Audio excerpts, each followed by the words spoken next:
On a warm night in the year 969, a general stood on an empty stretch of desert north of the old Egyptian capital and waited for the stars to tell him when to begin. Ropes had been strung in a great rectangle across the sand, marking the outline of a city that did not yet exist. Small bells had been hung along those ropes, and all around the perimeter, in the dark, hundreds of workmen crouched with picks and mattocks in their hands, listening.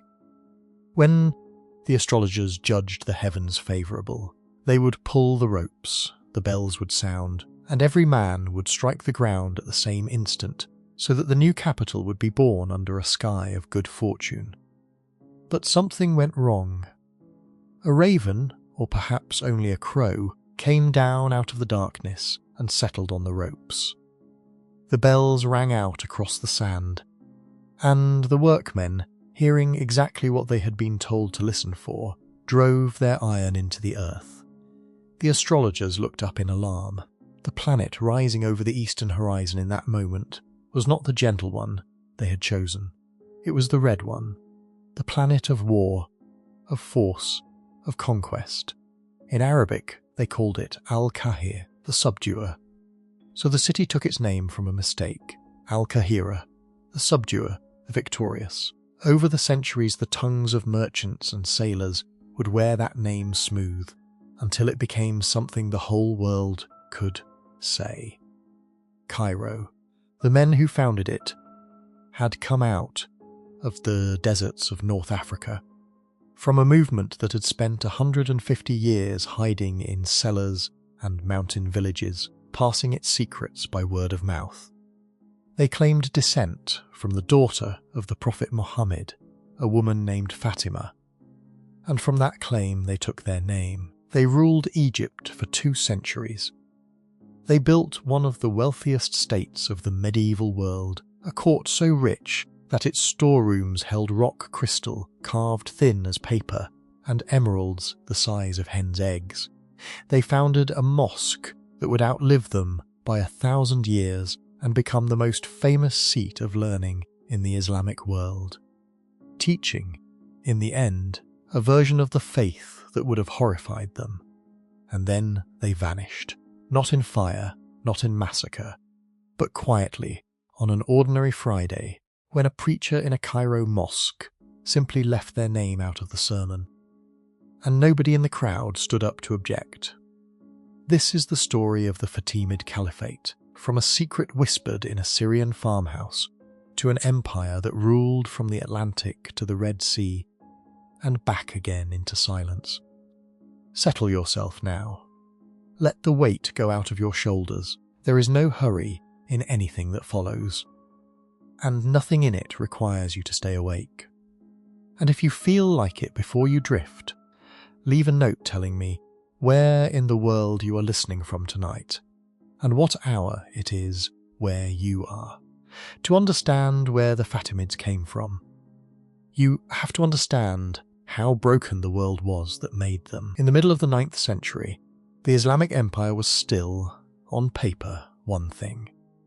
From the Atlantic coast of Morocco to the mountains of Afghanistan, the Friday sermon was preached in the name of a single man, the Caliph in Baghdad, commander of the faithful, heir to the Prophet's authority over the community. The coins carried his name, the prayers carried his name. The maps, if anyone had drawn them properly, would have shown one vast unbroken territory stretching across half the known world. The reality on the ground was different, and everyone who mattered knew it. Baghdad in those years was the largest city on earth outside China, a round city of brick and palm trunk built on the Tigris, with canals running through it and markets that sold Indian pepper, Chinese porcelain, Baltic amber, and Sudanese gold within a few streets of one another. It had libraries, hospitals, astronomers who measured the circumference of the earth, physicians who wrote textbooks that would be copied in Latin for the next 600 years. It was, by any measure, the intellectual capital of the world. But the caliphs who lived at its centre had, over the course of a single lifetime, contrived to lose control of almost everything. The trouble had begun with soldiers. Earlier caliphs, distrusting the Arab tribal armies and the Persian factions of the east, had bought slave soldiers from the Turkic steppe lands beyond the Oxus, boys taken young, converted, trained, and bound to the ruler personally, rather than to any tribe. On the battlefield, they were magnificent. In the capital, they were a disaster. Within 2 generations, these regiments had discovered that the man who controlled the palace guard controlled the palace. Caliphs were raised and deposed by their own soldiers. One was blinded, another was rolled in a carpet and kicked to death. A third was left in a cell without water in the heat of summer.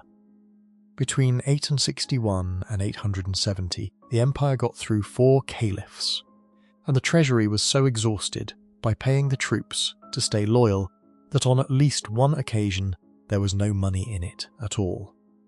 While the centre tore at itself, the edges began to drift away. In the marshes of southern Iraq, tens of thousands of enslaved East African labourers, brought in to strip the salt crust from the flooded fields, rose in a revolt that lasted 14 years and at its height built its own capital, minted its own coins, and came within a few days' march of Baghdad itself. In Persia, a coppersmith turned bandit named Yaqub carved out a kingdom and led an army to within 50 miles of the capital before illness stopped him. In Egypt, a Turkish governor stopped forwarding the tax revenue and began keeping it, and nobody in Baghdad was in a position to make him stop.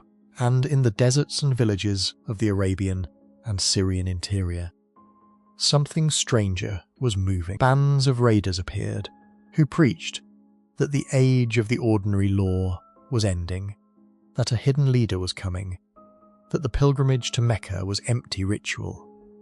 They cut the roads, they ambushed caravans. In time they would sack Mecca itself, and carry the black stone away from the Kaaba, keeping it for 20 years. The chroniclers called them the Karmatians, and no one in the capital could work out where they had come from, or what they wanted, which was precisely the point. Furthest of all from Baghdad lay North Africa, and it is there that this story properly begins. The Arabs called the region Ifriqiya, which covered roughly the coastal plains and hill country of what is now Tunisia, eastern Algeria, and western Libya. It had been Roman once, and Carthaginian before that, and the ruins of both lay everywhere. Aqueducts striding across the wheat fields, amphitheatres standing empty in small towns, milestones half sunk in the roadside grass. The Arab conquerors of the 7th century had built a new capital, inland at Kairouan, deliberately away from the sea and its raiders, and it had grown into a serious city, with a great mosque whose columns had been quarried out of the abandoned Roman towns nearby. By the 9th century, Ifriqiya was ruled by a family called the Aghlabids, who acknowledged the caliph in Baghdad in the Friday sermon, sent him a token payment when it suited them, and otherwise did entirely as they liked. They were for a time very successful. They built enormous circular cisterns and irrigation works, whose remains still hold water. They sent an army across the sea, and spent 70 years taking Sicily from the Byzantines, island town by island town, until Palermo became a Muslim capital with 100 mosques. Their fleets raided the Italian coast so effectively that in 846 they sailed up the Tiber and looted the churches outside the walls of Rome. But their strength was concentrated on the coast, in the cities and the ports and the fertile plain. Behind them, inland, rose the mountains, and in the mountains lived the Berbers. The Berbers, who call themselves Amazighan, had been in North Africa since before any record of it existed. Rome had fought them, taxed them, recruited them, and never entirely subdued the highlands. the Arabs had done the same. Islam spread among them quickly and deeply, but it spread in forms that the government in Kairouan found alarming. Whole confederations adopted Kharijite doctrines which held that any pious Muslim might lead the community regardless of birth, and that an unjust ruler forfeited all obedience. It was, in effect, a theology built for people who did not intend to pay tax to a distant Arab dynasty. The result was that the mountainous interior of North Africa became one of the great refuges of the Islamic world for anyone with a grievance, a heresy, or a claim, a descendant of the Prophet, fleeing a massacre in Arabia, crossed the whole width of the continent, and founded a kingdom in Morocco. Kharijite communities built a rigorous merchant republic in the Algerian steppe, at a town called Tahert, and grew rich running gold caravans down into the Sahara. Fugitives and visionaries and men with secrets arrived from the east and were absorbed into the hill country, where the writ of no governor ran. It was a landscape of small valleys and long memory, of tribes who had been promised things by outsiders before and had learned to weigh the promises carefully. And it was, for a movement that needed an army, and could not raise one anywhere else, the most promising ground in the world. Somewhere in a walled house in a small Syrian town, men who had never seen North Africa were about to notice this. The secret those men were keeping was almost 200 years old, and to understand it, you have to go back to the beginning, to a quarrel about a family. When the Prophet Muhammad died in the year 632, he left no son who had survived him. He left a daughter, Fatima, and a cousin, Ali, who had been raised in his household and had married her. He left, above all, a community that had never had to decide anything without him, and now had to decide everything. The majority of the leading men chose a successor from among the Prophet's oldest companions, and then another, and then another. A minority believed that the succession belonged by right to the family, to Ali, and to the children of Ali and Fatima, and that this had been indicated plainly during the Prophet's lifetime and then ignored. Ali did eventually become caliph, and was murdered in a mosque in Kufa. His elder son made terms with a rival and withdrew. His younger son, Hussein, rode out with a small band of family and followers to challenge the ruling dynasty, and was surrounded on a plain in Iraq called Karbala, cut off from the river and killed with almost every male of his party on a hot afternoon in the year 680. Out of that afternoon grew a whole tradition. The partisans of Ali, the Shia of Ali, came to believe that authority over the community was not a matter of election or of force, but of inheritance and of divine designation.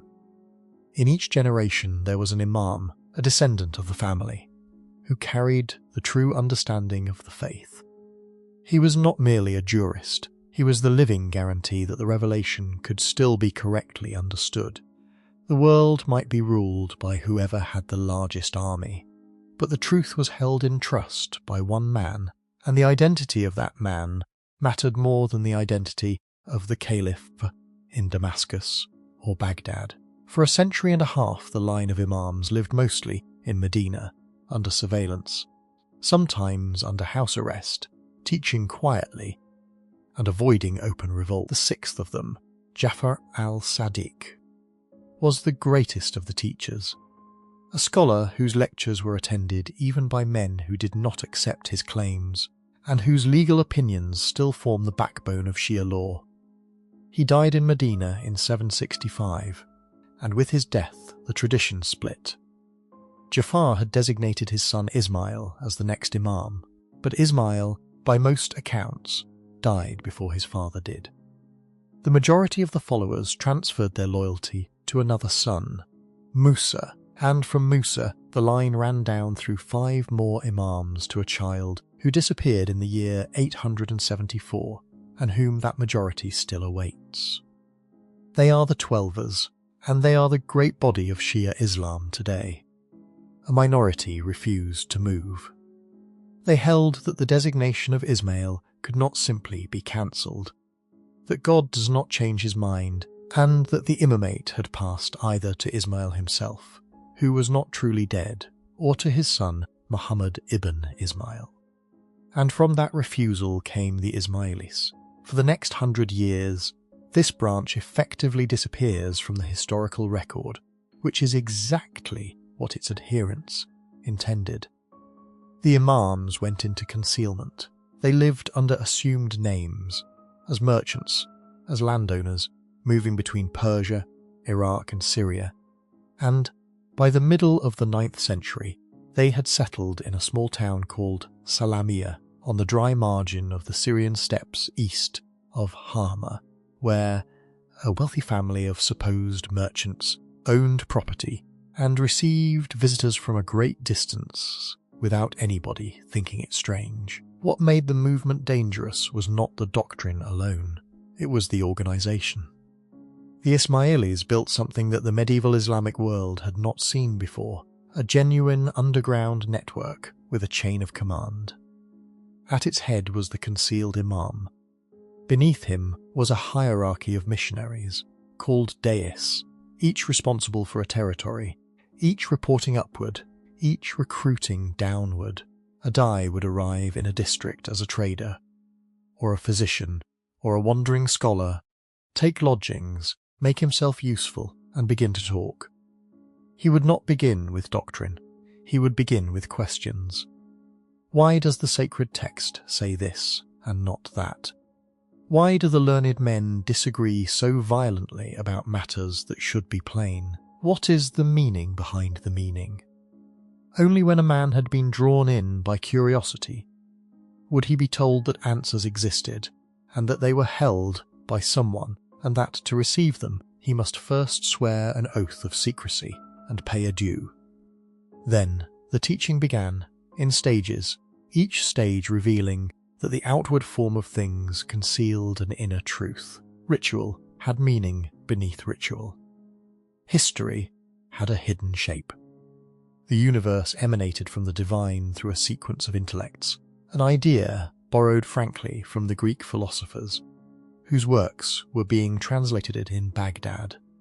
At that very moment, it was a system that could satisfy an illiterate villager at one level and a trained philosopher at another, and it drew both, and at the end of the teaching lay a promise. The world was in its final age. A figure was coming who would end the age of concealment, overturn the unjust order, fill the earth with justice as it had been filled with oppression. The Mahdi, the rightly guided one. He was alive, he was hidden, and the men who ran the network knew where. By the last decades of the 9th century, that network stretched from Yemen to Persia to the Iraqi countryside. It was recruiting seriously among the discontented, the taxed, the ignored. Some of its branches slipped free of central control and turned to open violence. And it was one such branch that became the Carmatian raiders who terrorized the pilgrim roads. The leadership at Salamiyya watched that happen with alarm, because premature revolt in the heartlands could only end one way, and it very nearly did. There were arrests. There were informers. Around the year 902, the household at Salamiyya learned that the authorities were coming, and the man who was by then the leader of the whole movement packed what he could carry and left in the night with his young son and a handful of servants. He took the road south and then west, moving as a merchant. He had already made a decision that would change the history of 2 continents. The revolution was not going to happen in Iraq. It was going to happen at the far end of the world, in the mountains of North Africa, where a missionary he had dispatched some years earlier had been quietly building an army out of Berber tribesmen who had never heard of Salamiyya and had every reason to want the existing order overturned. The missionary's name was Abu Abdullah, and he had been extraordinarily busy. The story that the Ismaili chroniclers told afterwards has the shape of a parable, and it may even be true. In the year 893, during the pilgrimage season at Mecca, a group of Berber tribesmen from the mountains of eastern Algeria fell into conversation with a stranger. They were Kutama from the wooded highlands behind the coast, a confederation of valley clans who paid no serious attention to the governor in Kairouan and had never particularly wanted to. The stranger asked good questions and listened well, and when they spoke of their homeland, he seemed genuinely interested in the number of their fighting men and the passes into their country. He said he was a merchant from the east, going to Egypt. He was, in fact, a trained missionary named Abu Abdallah al-Hussein, sent by the leadership at Salamia, and by the end of the pilgrimage, the Kutama had invited him to come home with them. He travelled with them across Egypt and along the North African coast, and in the summer of 893, he climbed into the Lesser Kabyle Mountains and settled in a village called Ikjian, high up among the oaks and the terraced fields, and began to teach.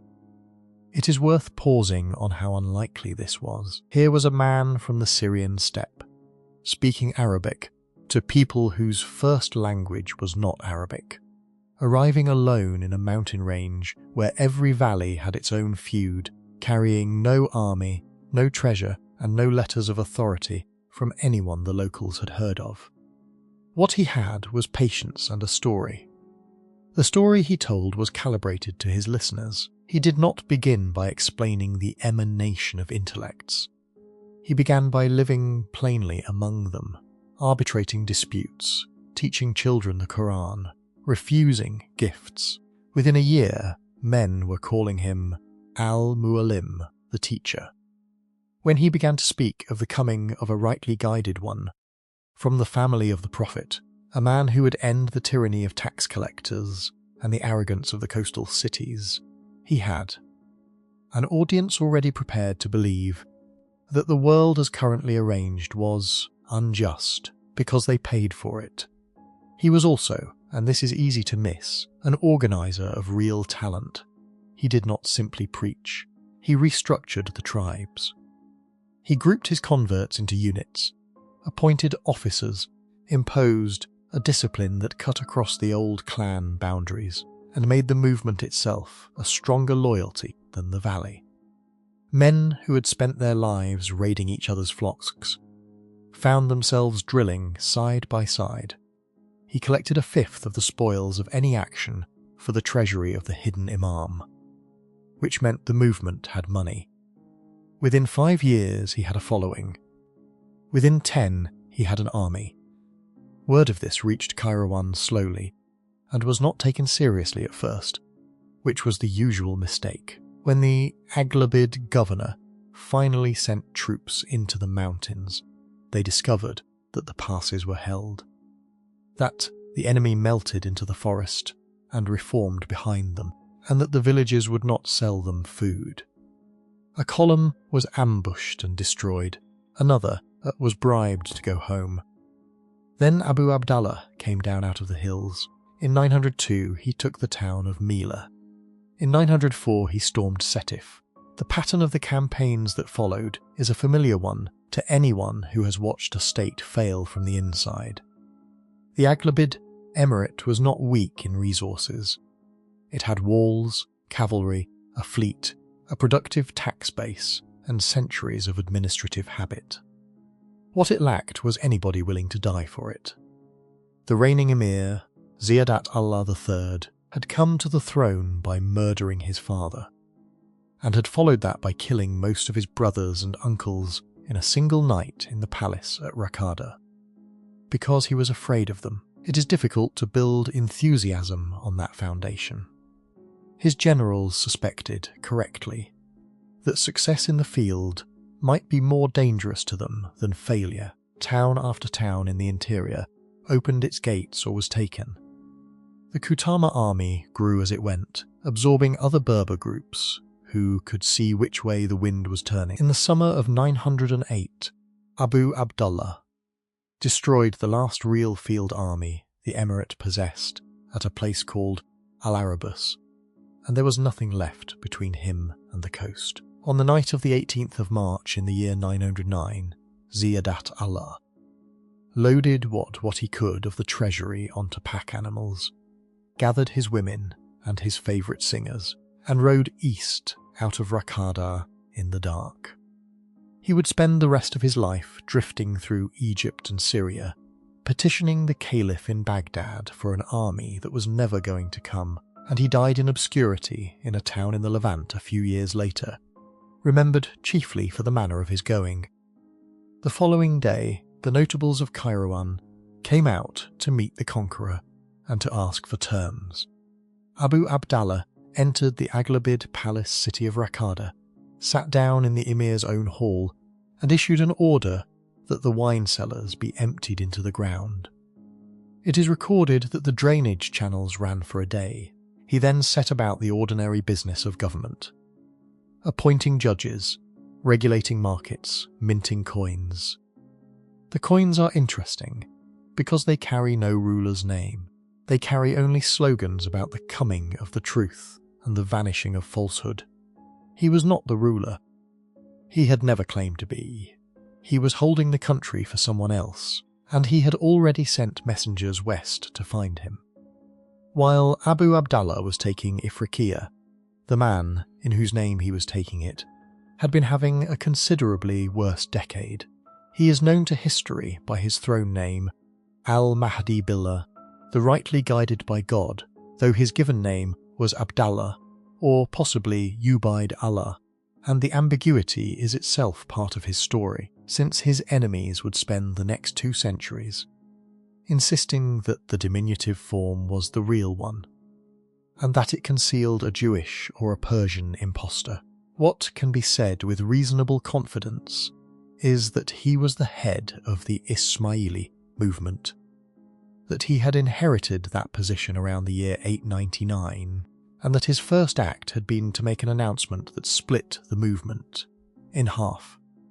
Until then, the doctrine had held that the Imam was hidden, that he was the descendant of Muhammad ibn Ismail, and that the leaders at Salamiyah were merely his representatives. Abdallah declared that the concealment was over, that the line had continued in secret through his own ancestors, and that he himself was the Imam. It was a bold claim and a necessary one, since a movement can only be led indefinitely by a phantom before someone asks to see him. But it cost him. Several of the eastern branches refused the new teaching outright, denounced him as a usurper, and went their own way.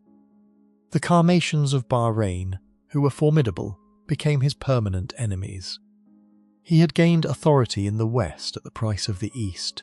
Then the police came for him at Salamiyah, and he ran. He travelled first to Ramla in Palestine, where he stayed with a sympathiser and passed as a merchant, then south into Egypt, moving with a small party that included his son and a few trusted men.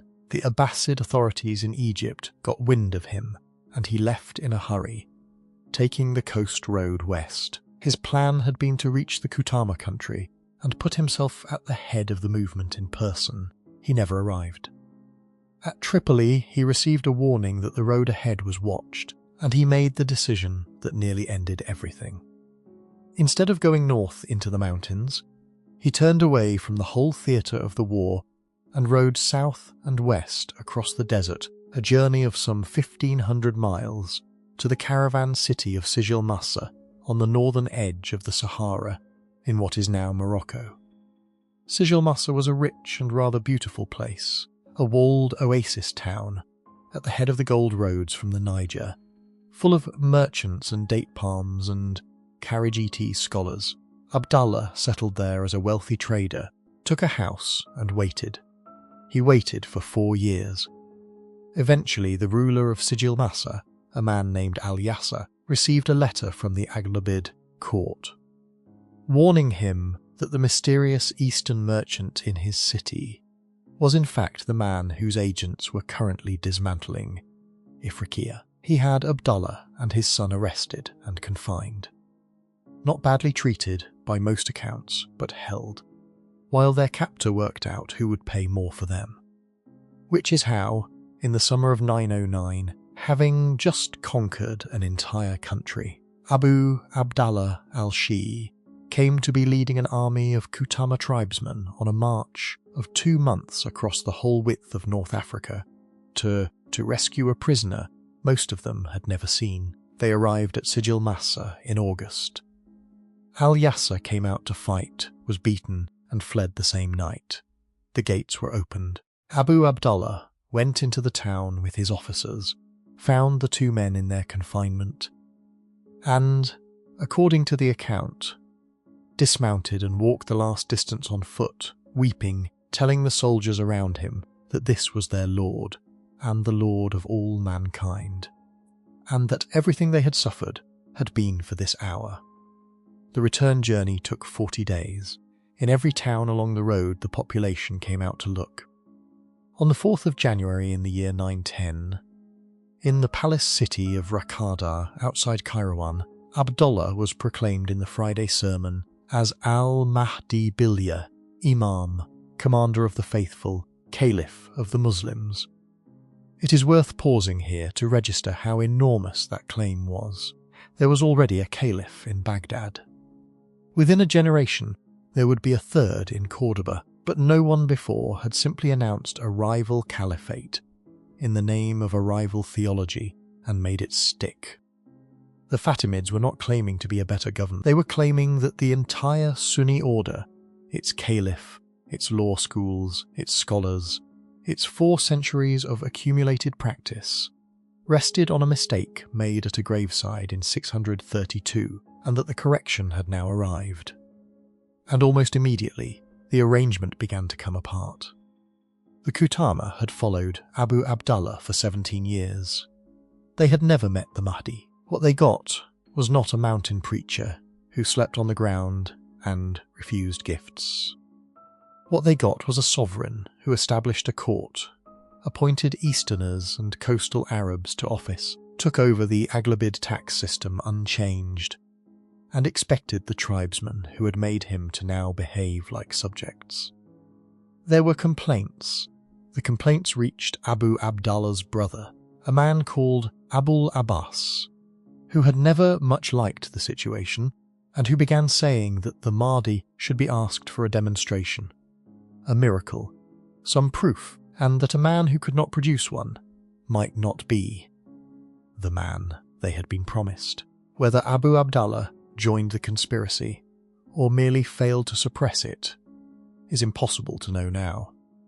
The chroniclers on the winning side say he did. What is certain is that in February of 911, barely a year after the proclamation, the Mahdi sent men to kill him. He was cut down in the street. His brother died with him. The Kutama rose in protest, produced a boy whom they declared to be the true Mahdi, and were put down with considerable bloodshed. So the movement that had promised to fill the earth with justice began its reign by murdering the man who had built it. There is a story, probably invented but too good to leave out, that when Abu Abdullah lay dying, he was asked whether the Mahdi was genuine, and answered only that he had done what he had been sent to do. Whatever the truth, the pattern set in those 2 years would repeat for the next 2.5 centuries. The Fatimid state was always more capable than its founding theology, and always slightly embarrassed by it. The Mahdi had a caliphate. What he did not have was a country that wanted him. Ifriqiya in 910 was overwhelmingly Sunni, and specifically it followed the Maliki school of law, which had put down deep roots in Kairouan, and had produced a class of scholars with real moral authority in the city. To these men, the new regime was not a change of dynasty. It was an occupation by heretics. The new rulers cursed the first 3 caliphs of Sunni tradition from the pulpit. They changed the call to prayer. They adjusted the calendars, so that the fasting month began on a day fixed by calculation, rather than by the sighting of the moon, which sounds like a technicality, and was in fact a public declaration that the Imam's knowledge overrode the ordinary practice of the community. Kairouan seethed. There were riots, and there were executions, and there developed a permanent low-grade hostility between the palace and the old capital that never really healed. The Mahdi's response was to move out. In 916, he began building a new capital on a rocky peninsula on the eastern coast. A hammerhead of land jutting into the sea, joined to the mainland by a neck a few hundred yards wide. He called it Mahdia. Across the neck he built a wall that contemporaries described as unbelievable, 30 feet thick, faced in cut stone with an iron gate so heavy that it took a team of men to move it. Inside were 2 palaces, an arsenal, a mosque built out onto a platform over the water, and an artificial harbour cut into the rock with a chain across its mouth. There was no market of any size, no ordinary population. It was not a city. It was a fortress that a dynasty could live in, while the country outside decided whether to accept it. When he took up residence in 921, he is supposed to have looked at the walls and said, "Now I am secure for the Fatimids." Even at this stage, though, his eyes were east. The whole logic of the movement demanded Baghdad. Ifriqiya was a staging area, and the road to the east ran through Egypt. Twice in the Mahdi's lifetime, a Fatimid army went down that road, in 914 and again in 919, both times commanded by his son and heir. Both times the same thing happened. The army took Alexandria and pushed up the Nile Delta. Both times an Abbasid relief force arrived, the fleet was destroyed or scattered, supply broke down, and the survivors came home. The lesson, which took the dynasty another 50 years to fully absorb, was that Egypt could not be taken by a raid from the west. It had to be prepared for. The Mahdi died in 934, and was succeeded by that same son, Al-Qaim, who had led the failed Egyptian expeditions. Within a decade, the state he inherited nearly ceased to exist. The man who nearly ended it was a schoolteacher. His name was Abu Yazid Makhlad ibn Qaidad. He was the son of a Berber merchant from the Oasis country and a slave woman from the Sudan, dark-skinned, small, plainly dressed, and by profession a teacher of children in the Kharijite communities of the Ores Mountains. Kharijite doctrine, as we have seen, held that the community should obey only the just, and Abu Yazid taught his students that the Fatimids, with their palaces and their secret doctrines and their claim to inherited holiness, were the very definition of unjust rule. He rode a grey donkey, wore a coarse wool tunic, owned nothing, and by 943 he had convinced a large part of the Berber interior that God intended them to sweep the coast clean. The revolt broke like a flood.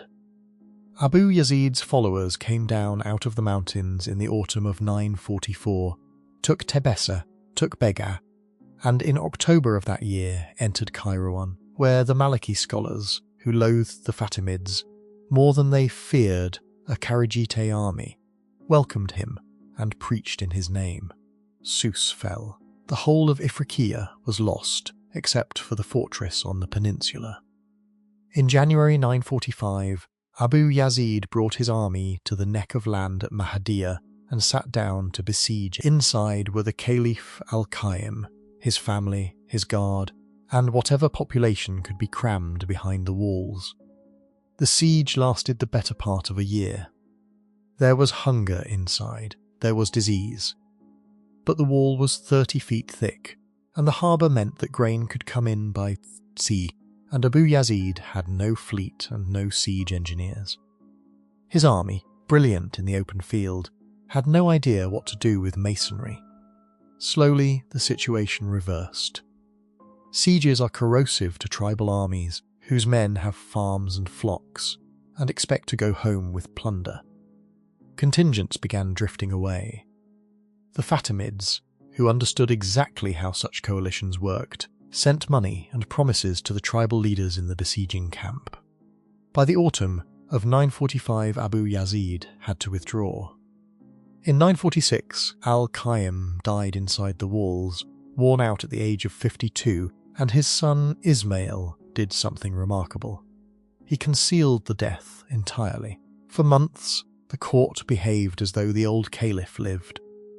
Orders were issued in his name, and no mourning was permitted, because the news would have been worth an army to the enemy. Then this son, who took the throne name Al-Mansur, the victorious, came out from behind the walls and hunted Abu Yazid across the whole country for 2 years.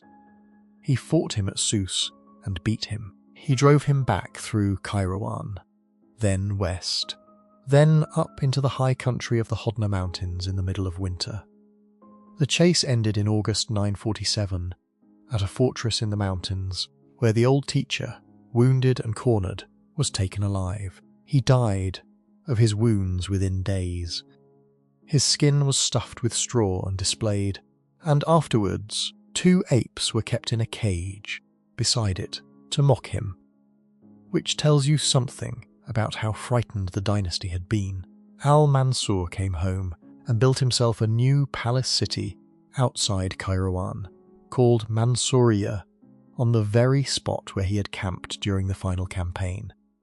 He ruled only 6 more years, dying in 953 at the age of 39, exhausted, it was said, by the war that had made him.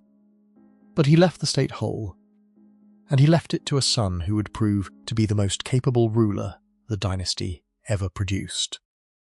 Al-Muizli din Allah came to the throne at 22 and reigned for 23 years, and everything the Fatimids are remembered for was either done by him or set in motion by him.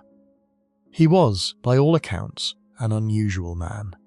He read widely, and not only in the religious sciences. He is said to have known Berber, and to have taken an interest in Greek, and even in Slavic, which, for a caliph in the 10th century, is an eccentric hobby. He conducted long written debates with his own missionaries. About the finer points of doctrine, he was also, and this mattered more, a first-rate judge of subordinates, and entirely without sentiment about where they came from.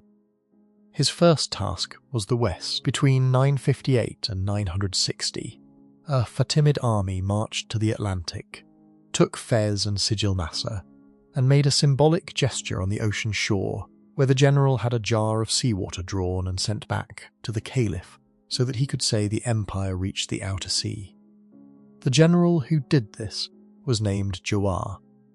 He had been a slave, probably of Sicilian or Byzantine Christian origin, bought young, raised in the palace, and he would become the most consequential soldier in Fatimid history. His second task was to prepare Egypt properly, and the preparation is the most impressive administrative achievement of the whole dynasty. Al-Muizz did not launch an invasion. He built the conditions for one over 10 years.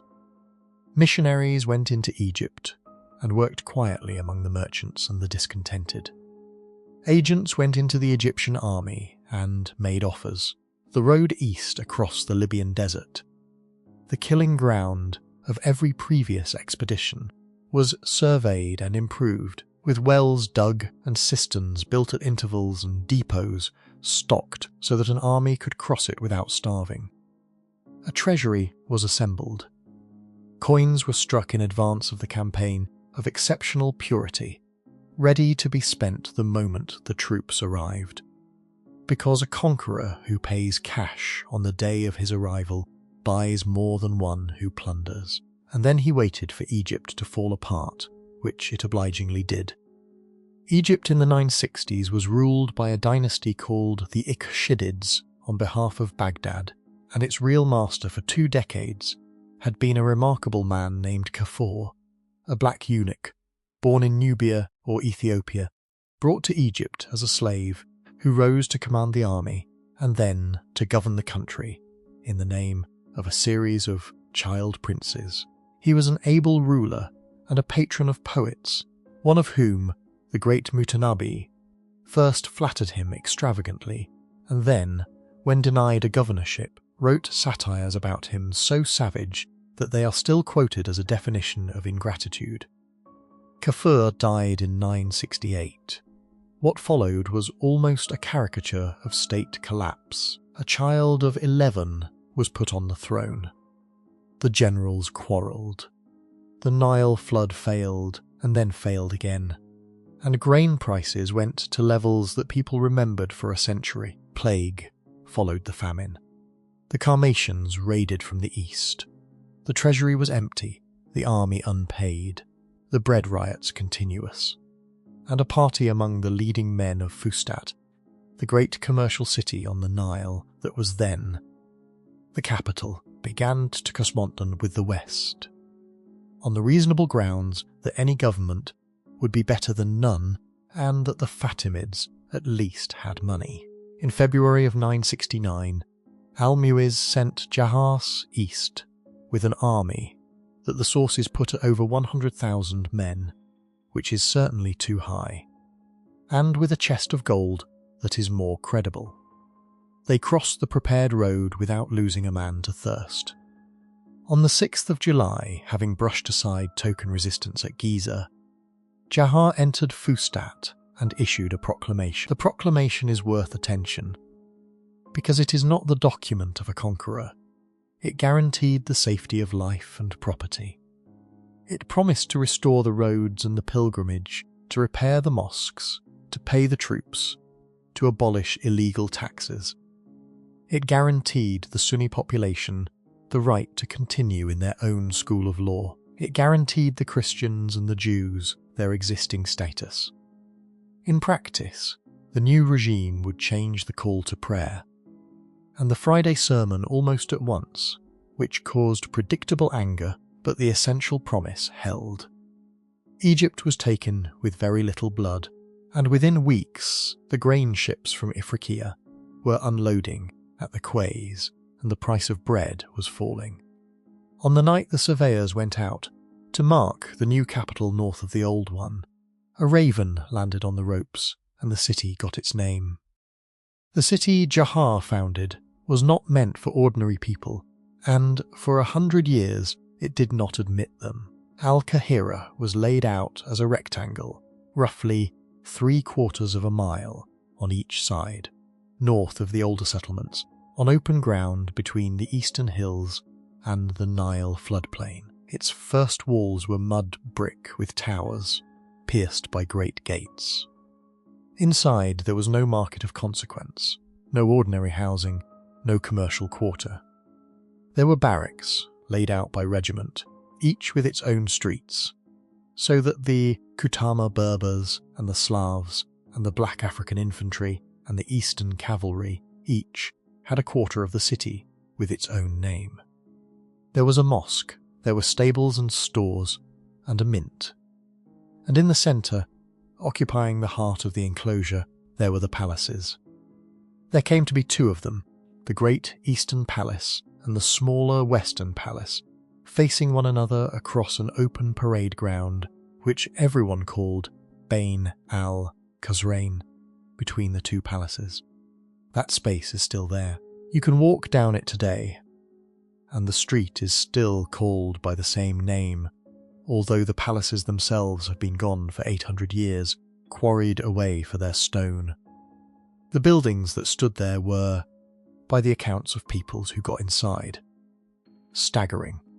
There were said to be 4,000 rooms.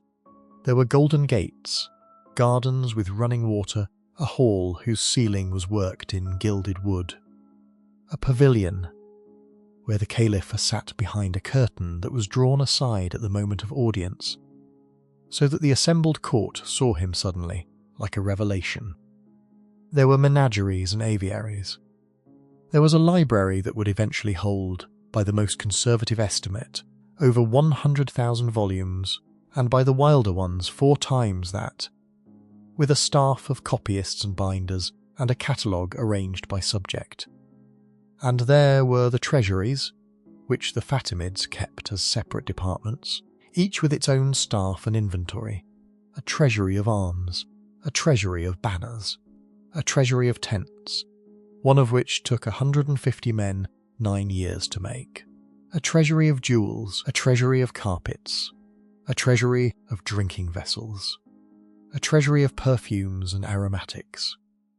When these storehouses were finally opened and sold off in the 11th century, during a crisis we will come to, the men who wrote inventories of what came out of them produced documents that read like fever dreams, and the extraordinary thing is that a number of the objects listed have survived, scattered into European church treasuries, and they match the descriptions. Around this walled royal city, the real Egypt went on as it always had. Fustat, a mile to the south, remained the commercial capital, a dense, sprawling town of tall apartment buildings, some of them 5 and 6, and reportedly even 14 stories high, with shops on the ground floor and families stacked above, streets so narrow that the upper floors nearly met, and a waterfront where boats came down from Upper Egypt with grain and up from the sea, with timber and slaves and glass.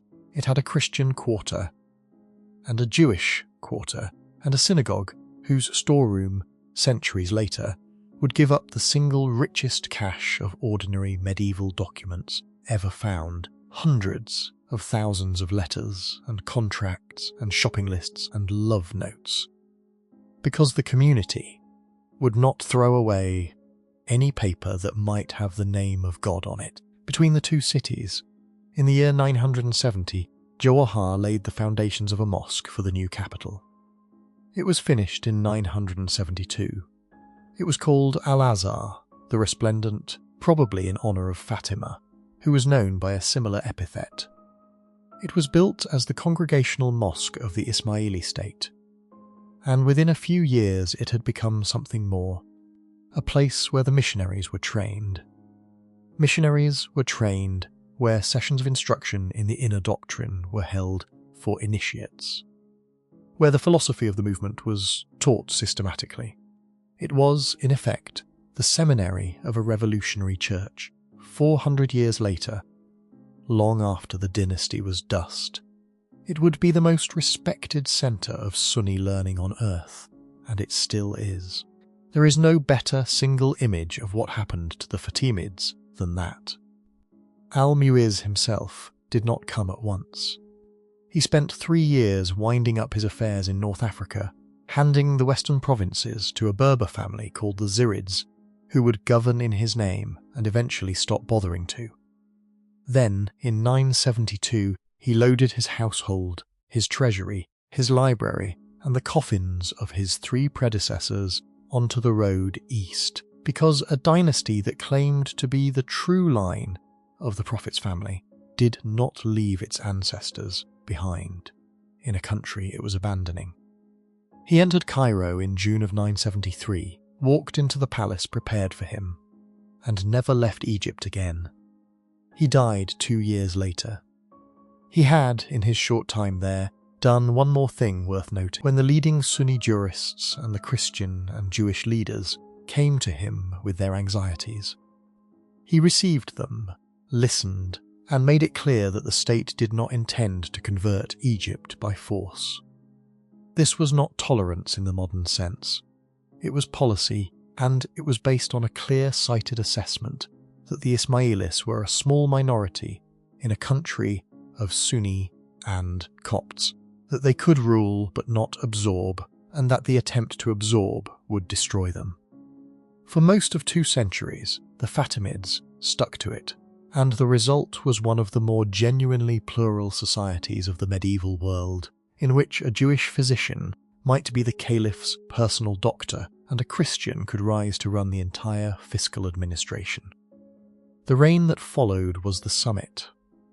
Al-Aziz Billah, the son of Al-Mu'izz, ruled for 21 years, from 975 to 996, and under him the Fatimid state reached its widest extent and its greatest wealth.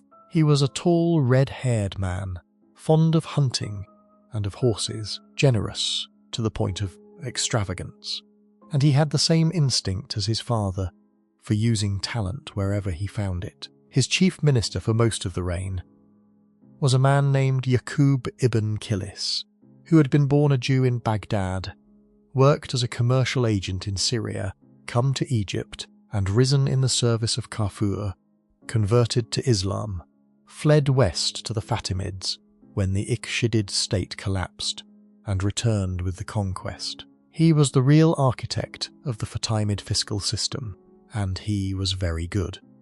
He reorganized the land tax, reformed the coinage, stabilized the grain supply, funded scholarship, and built the vizierate into a genuine office of state, with departments and archives. When he died in 991, the caliph attended his funeral and closed the government offices for days. Al-Aziz married a Christian woman, and two of her brothers became Melkite patriarchs. Of Alexandria and of Jerusalem, appointed with his blessing, his son and successor would be half Christian by blood. The Coptic bureaucracy flourished.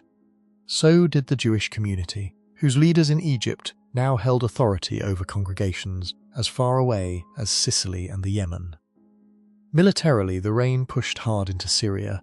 Damascus was taken, lost, and taken again. The frontier ran up against the Byzantine Empire in the north, then in its own age of expansion under the Emperor Basil II, and the two powers fought a long, inconclusive war of raids and sieges around Aleppo, punctuated by truces and by embassies bearing extremely expensive gifts. At its height, the Fatimid Caliph's name was read in the Friday sermon from the Atlantic coast of Morocco to the gates of Mosul, and in Mecca and Medina, which was the prize that mattered most against in the argument with Baghdad.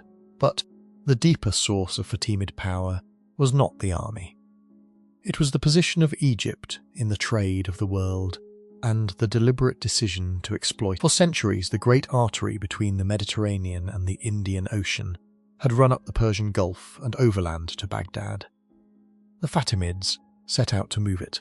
They rebuilt and garrisoned the Red Sea ports, Aydab on the Egyptian coast, and Aden at the mouth of the sea, protected the shipping, kept the customs dues predictable, and made the run from India to Alexandria safer and cheaper than the alternative. Ships came up from Malabar with pepper and cinnamon and ginger, from Sumatra with camphor, from China with porcelain and silk, unloaded at Aden, transferred to smaller vessels for the run up the Red Sea, offloaded at Aydab, went overland by camel to the Nile at Kos, and then floated down the river to Fustat, where the whole Mediterranean was waiting, and the Mediterranean came. Amalfi first, then Venice and Pisa and Genoa, sending timber and iron and slaves, and coming back with spices and flax and linen. The Egyptian linen trade alone was enormous. The Nile Delta grew flax, the villages spun and wove it, and the state ran workshops, called Tyraz, that produced textiles of extraordinary quality, embroidered with bands of inscription giving the caliph's name and titles and the date. Robes from these workshops were the currency of Fatimid diplomacy, given as honours, sent to allies, worn as a visible sign of whose favour a man enjoyed. Fragments of them turn up in Egyptian burials and in European reliquaries, where they were used to wrap the bones of saints, and the Latin clergy who did so had no idea they were swaddling their martyrs in cloth that praised an Ismaili caliph. The gold that underwrote all of it came up from West Africa. The Fatimid dinar was struck at very high purity and held that purity for generations, which made it the most trusted coin in the Mediterranean world.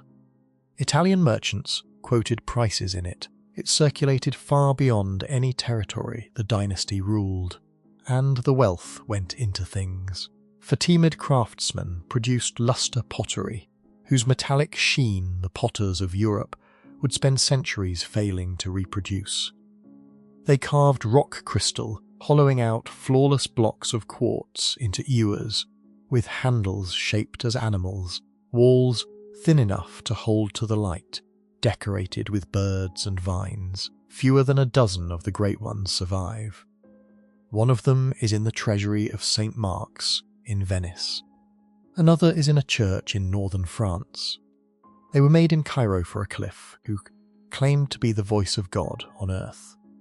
And they ended up as containers for holy oil in cathedrals whose builders would have called him Antichrist. Al-Aziz died in 996 in a bathhouse at Bilbays on his way to fight the Byzantines. His son was 11 years old. Of all the rulers this dynasty produced, one has swallowed the reputation of the rest. And he came to the throne as a boy of 11, with a lock of hair still worn in the style of a child. His throne name was Al-Hakim bi Amr Allah, the ruler by God's command. He reigned for 25 years. He is the caliph the chroniclers could not stop writing about, and almost everything they wrote is coloured by hatred, or by awe, or by the simple bewilderment of people trying to describe a man they did not understand. Untangling him is genuinely difficult, and any honest account has to say so. The first years were not his. Power was held by a palace eunuch called Bajawan, who ran the state competently and treated the boy caliph with a condescension that was noticed. In 1000, at the age of 15, Al-Hakim had him killed in the palace garden, and from that moment ruled alone. What followed was a reign of edicts. They came out of the palace at irregular intervals, often at night, and they touched everything. Some were the ordinary work of a serious ruler and are rarely mentioned. He abolished a range of illegal market taxes. He gave enormous sums to the poor. He endowed and stocked a great institution in Cairo called the House of Knowledge, a library and teaching centre open to scholars of every persuasion, with paid staff and free paper and ink, which is one of the earliest examples of anything resembling a public research library. He was famously accessible, riding out into the streets on a grey donkey with almost no escort, hearing petitions from anyone who approached. And he was known to give judgment on the spot against his own officials. Others were peculiar in ways that have kept historians arguing for 1,000 years. He banned the sale of a particular leafy vegetable, mulukiya, which the ordinary Egyptian ate as a stew, apparently because an earlier caliph had been fond of it. He banned certain fish that had no scales. He banned beer. He ordered every dog in Cairo killed, and it was done. He banned the playing of chess. He forbade women to leave their houses, and to enforce it, he forbade the shoemakers to make women's shoes, which is the detail that everyone remembers because it is so strange and so effective. Then there was night. Al-Hakim was an insomniac who preferred the dark, and at one stage he inverted the working hours of the entire capital, ordering the shops to open at sunset and close at dawn, so that for a period Cairo ran by lamplight, with markets crowded at midnight, and the streets empty at noon. He rode out through this nocturnal city and looked at it. Later he reversed the order. His treatment of the non-Muslim communities is the darkest part of the record, and the hardest to explain because it went in both directions. For years he followed his father's policy without alteration, appointing Christians to high office. Then, from around 1004, came a series of edicts of humiliation. Christians were required to wear a heavy wooden cross around the neck, Jews a wooden block, in the public baths. Churches and synagogues were closed, and some were demolished, and their endowments confiscated. Wine was banned outright, which struck at the Christian liturgy and at the Coptic vintners. Conversions to Islam were pressed. In 1009 he ordered the destruction of the Church of the Holy Sepulchre, in Jerusalem, the holiest site in Christendom, and it was pulled down to the bedrock. Word of that reached Western Europe slowly and unevenly, and it left a residue of horror there that had not faded when men began preaching a crusade 90 years later. And then, in the last years of the reign, he reversed almost all of it. The edicts were lifted. Churches were permitted to rebuild. Those who had converted under pressure were formally allowed to return to their old religion, which was, in the legal thinking of the time, an extraordinary thing for a Muslim ruler to permit. Some of the demolished buildings were restored at his expense. Around the same time, he began to withdraw from ordinary life altogether. He gave away his fine clothing and wore plain wool. He stopped dyeing his hair. He rode out at night into the empty hills east of the city and stayed for hours alone looking at the sky. It was in this atmosphere that a group of missionaries arrived from the east and began to preach something new. They taught that Al-Hakim was not the Imam only, but the manifestation of the divine itself in human form, the culmination of all the cycles of revelation. The chief of them, a man named Al-Darazi, proclaimed it openly in the streets of Cairo and was killed by an outraged crowd. Another, Hamza, organized the teaching more carefully and more quietly, and gathered adherents, many of them among the mountain villages of southern Syria and Lebanon. Whether Al-Hakim encouraged this, or merely failed to stop it, is unknown. He certainly did not suppress it, as his predecessors would have. The movement survived him, went into permanent concealment, closed its membership, so that no one has been admitted from outside since the 11th century, and became the community known to the world by the name of the man the Cairo mob killed, the Druze. They are still there, in the hills of Lebanon and Syria and Israel, 1 million or so people, and their sacred books still await the return of a caliph who vanished 1,000 years ago. Because that is how it ended. On the night of the 13th of February in the year 1021, Al-Hakim rode out as usual into the Muqattam hills, east of Cairo, with 2 attendants. He sent them back. He did not return. Search parties went out for days. In a hollow in the hills they found the grey donkey, its 4 legs slashed. Nearby they found his clothing, folded, with the buttons still fastened, and stains of blood on it. There was no body. There was never a body. The most likely explanation is a straightforward one. His sister, Sitt al-Mulk, a formidable woman whom he had recently threatened, is generally believed to have arranged it, and Bedouin were paid to do the work. It was a palace murder of a familiar kind, but no corpse means no proof, and to the Druze the absence of a body was not a failure of the investigation. It was the point. He had not died. He had entered concealment, and he would return. Sitt al-Mulk took control of the state immediately, put her nephew on the throne, and ruled effectively for 4 years until her own death. She was a considerable politician, and the crisis passed without a war, which given the circumstances was remarkable. The nephew, al-Zahir, reigned for 16 mostly quiet years, and when he died in 1036 the throne went to his son, a boy of 7, called al-Mustansir Billah. He would sit on it for 60 years, the longest reign in the history of Islam, and it broke the Fatimid state in half. The first 30 years were the last of the Golden Age, and to a visitor they looked like the height of it. In 1047, a Persian traveller named Nasir Khusra arrived in Egypt and stayed 3 years, and he wrote it all down, and his account is the reason we can see this world at all. He came from a country ruined by war and taxation, and Egypt astonished him. He describes a Cairo of tall houses, some of 14 stories, with roof gardens on top. He describes shops so well stocked, and a currency so trusted that a merchant would name a price, and the customer would simply take the goods and pay later.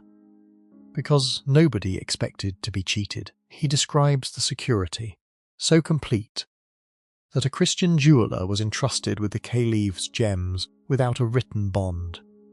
He describes the state granaries and the fact that the Caliph sold grain from them at fixed prices to keep the market honest. He describes the shops of the perfumers, the sugar bakers, the makers of glass and lustre pottery. He describes a procession in which the Caliph rode out to open the canal at the Nile flood, 10,000 horsemen with harness of gold, and the Caliph himself in plain white among all that glitter, a young man with a pleasant face, and the crowd absolutely silent. He describes, in short, a country that worked, and it was at that moment the richest state in the Mediterranean world. Then it came apart, and it came apart from several directions at once. The first fracture was military. The Fatimid army had never been one thing. It had begun as Kutama Berbers. To that had been added regiments of black African infantry, recruited or bought from Nubia and the Sudan, and, increasingly, Turkish cavalry from the east, the same steppe soldiers who had already destroyed the authority of the caliphs in Baghdad. These groups did not mix. They were paid differently, quartered separately, and they despised one another. The caliph's mother, a woman who had herself been a slave from the Sudan, and who had extraordinary influence over her son, favoured the black regiments and expanded them enormously. The Turks resented it. By the 1060s, the two blocks were fighting pitched battles in the streets of Cairo and in the fields of the Delta, and the government, which was supposed to command both, could only watch and pay whichever side was currently winning. The second fracture was the Nile. Everything in Egypt depends on the summer flood. Too low, and there is not enough water on the fields. For a run of years in the 1060s, the flood came in low, again and again, at the exact moment when the countryside was being fought over by armies that burned what they could not eat. The result is remembered in Arabic as al-Shida al-Uzma, the Great Calamity, and it lasted, by the usual reckoning, from 1065 to 1072. The accounts of it are the worst thing in Fatimid history. Grain prices rose beyond meaning. The population of Fustat fell by an enormous fraction, through death and flight. Whole districts of the city were abandoned and later dismantled for building material. There are repeated reports of cannibalism, of people being taken from the streets, with hooks lowered from upper windows, and while such stories attach themselves to every famine, there are too many independent witnesses here to dismiss them. And the palace, that vault of accumulated wonders, was emptied to buy food. The treasuries of jewels, of carpets, of arms, of books were opened and sold. Emeralds went for the price of bread. The great library was looted and dispersed, and it is recorded that soldiers who could not read took the fine leather bindings for sandals and threw the pages away, and that the discarded paper blew across a stretch of ground outside the city until the dust piled over it, and the place was called the Hills of the Books for years afterwards. The Caliph, at the lowest point, is said to have been reduced to sitting on a mat, his household gone, fed by the charity of a judge's family, while his daughters left the palace on foot and walked toward Baghdad, because there was nothing left in Egypt. He had one card, and in 1073 he played it. He wrote secretly to the governor of Acre, an Armenian named Badr al-Jamali, and offered him the government of Egypt if he could take it. Badr had been a slave, then a soldier, then a general, and he was ruthless in a very organised way. He accepted on one condition, that he bring his own troops, and he came by sea in the depth of winter, when nobody sailed, so that no one could gather to oppose him. He landed, entered Cairo, and invited the commanders of the warring regiments to a banquet. What happened at that banquet is described briefly by every chronicler, and needs no elaboration. By morning, the officer class of the Fatimid army no longer existed. Then he set about the country. He hunted the rebel captains through the delta one by one. He reopened the canals and remitted the taxes on ruined land and brought peasants back to the fields.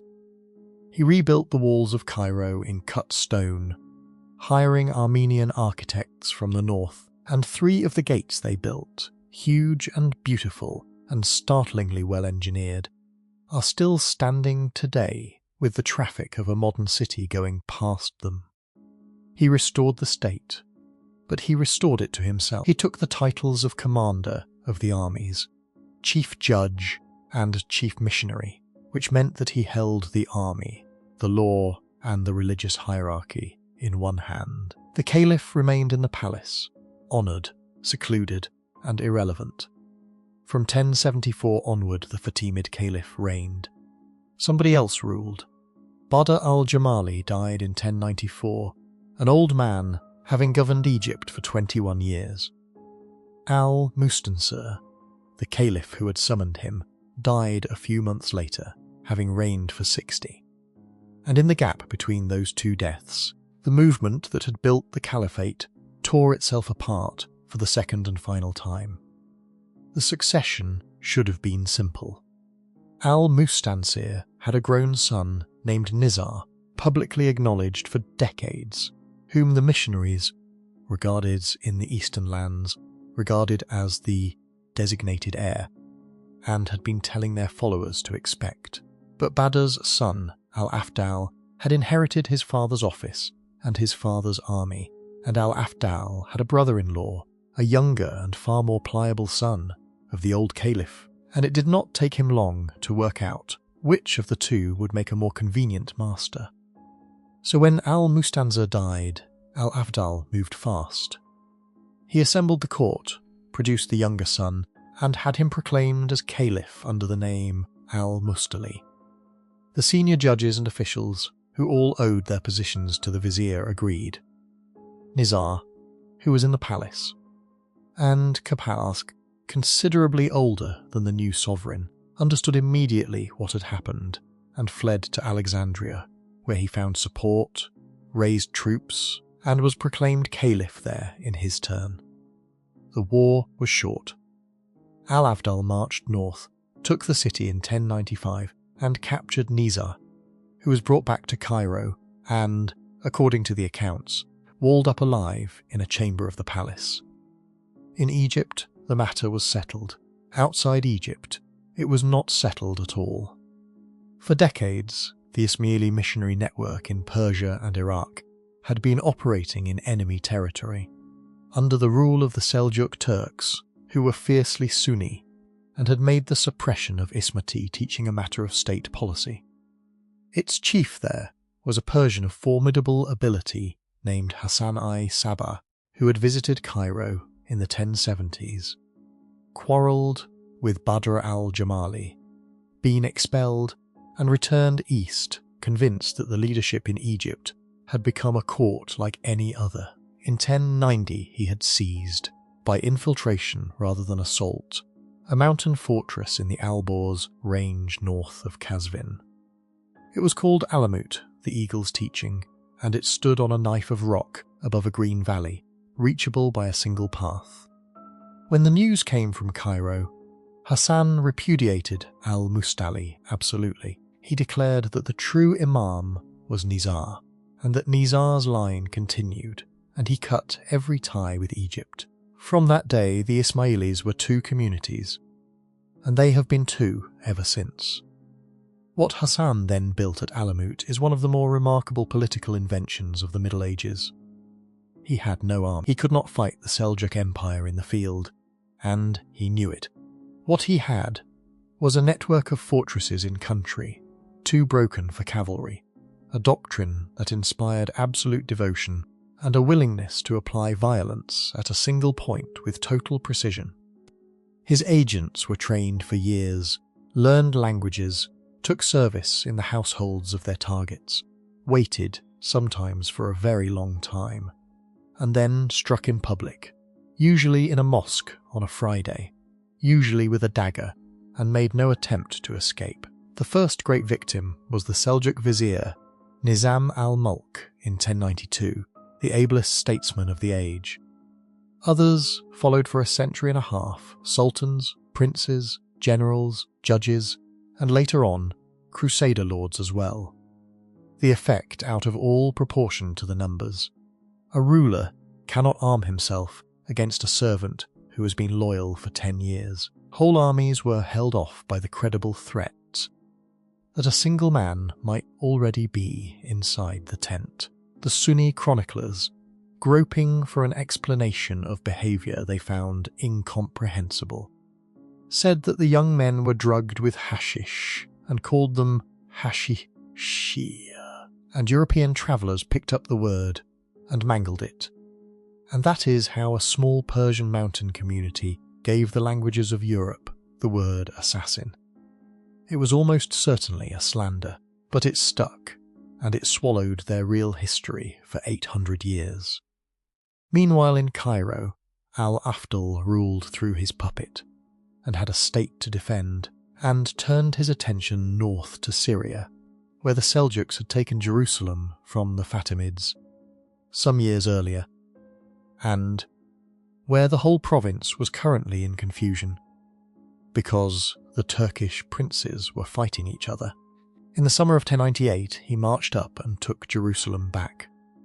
It was a good campaign, well timed, and the city fell to him after a siege of about 6 weeks. He had held it for slightly under a year, when a report reached Cairo of a very large army of Franks coming down through northern Syria. Al-Afdal, who had been in diplomatic contact with them and had formed the impression that they were Byzantine mercenaries with limited and negotiable aims, sent an embassy proposing a partition of the Levant. He offered them the north. He proposed to keep Palestine. The proposal was not accepted. It is worth saying plainly that nobody in the Eastern Mediterranean understood what was happening in 1099. And there is no reason they should have. The idea of an armed pilgrimage of tens of thousands of people from beyond the Alps, marching 2,000 miles with the object of taking a city for religious reasons and then staying there, had no precedent in the experience of anyone in Cairo, Damascus, or Baghdad. The Muslim world had been fighting Byzantium on and off for 4 centuries and understood that war perfectly. This was something else. And by the time it was understood, it had already succeeded. The Franks came down the coast in the spring of 1099, bypassing the cities that offered no resistance, and on the 7th of June they stood in front of Jerusalem. The Fatimid garrison was small. The relief army from Egypt was slow. On the 15th of July, the walls were carried on the northern side, and there followed 2 days of slaughter in the streets and in the enclosure of the 2 great mosques that has never been forgotten by anyone, and that was recorded with satisfaction by the men who did it. Al-Afdal arrived at Ascalon in August, a few weeks too late, with an army that had not been assembled for a battle of this kind. The Franks came out to meet him and caught his camp unprepared in the early morning, and the Egyptian army broke. He got back to the ships and sailed home. From that point, the story of Fatimid Syria is a long subtraction, carried out over half a century, and it is one of the quieter tragedies of the period because it happened so slowly that no single event stands out. The Fatimids still held the coast, and the coast was what mattered to them, because their power there had always been naval and commercial rather than territorial. They held Haifa, Acre, Tyre, Sidon, Beirut, Tripoli, Ascalon. Each of these was a walled port with a harbour, and each could in principle be supplied by sea from Egypt indefinitely, so long as the Fatimid fleet controlled the water. It did not for long. The Italian maritime cities had joined the crusade for reasons of their own, and their fleets were better, and their interest in eliminating a commercial rival was direct. Haifa went in 1100, taken with Venetian help, Arsuf and Caesarea in 1101, Acre in 1104 with Genoese ships, Tripoli in 1109 after a siege of 7 years, when the relief fleet from Egypt arrived 8 days late. Beirut and Sidon in 1110. Tyre held out until 1124, and its fall was again a matter of a Venetian squadron blockading the harbour while the land army sat outside the wall.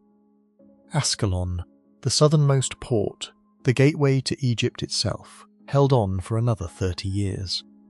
The Fatimids fed it and reinforced it as a matter of prestige as much as strategy, running convoys in twice a year. It finally fell in 1153 after a siege in which the defenders fought so well that the Crusader commanders nearly abandoned the attempt and lost only when a section of the wall was undermined and the garrison was too depleted to hold the breach. By then, the Caliphate had no Syrian coast at all, no fleet worth the name, and no plausible claim to be the shield of Islam against the invader. That claim was passing decisively to the Sunni rulers of Damascus and Aleppo, and the men who now made it would in due course come to Egypt to collect what they were owed for it. Al-Afdal himself did not live to see any of this. He governed Egypt for 27 years, an able, cautious, immensely rich man, and in 1121 he was stabbed to death in a Cairo street. The killers were said to be Nizari agents from Alamut. They may equally have been sent by the Caliph, who was in his 30s by then, and had spent his entire adult life as an ornament in his own palace, and who moved into the vizier's house within days, and had the accumulated fortune of 27 years carried into the treasury. Behind the politics, and largely unaffected by it, the Fatimid century had been doing something else, and it deserves its own quiet space in this story. The dynasty had come to power as a teaching movement, and even when the teaching stopped converting anybody, it kept generating institutions. At the top of the religious hierarchy sat an official called the chief missionary, who ranked with the chief judge, and often was the chief judge. Under him ran what was left of the network, and in Cairo, in the palace precinct, there were the sessions. They were called the Sessions of Wisdom, and they were held on fixed days. There was a session for the general public, a session for the initiated, a session for the initiated, a session for the women of the palace, a session for the highest officers of the movement. The text of the lecture was written out in advance and submitted to the Caliph, who read it and sometimes corrected it and stamped it with his seal, and only then was it delivered. A number of these lectures survive, because copies went out to the provinces, and they were preserved in Yemen and later in India. Reading them is a strange experience. They are careful, dense, elusive, and enormously concerned with the relationship between the outward form of scripture and its inner meaning, a host of golden daffodils, and they are audience assumed to have been thinking about these problems for years.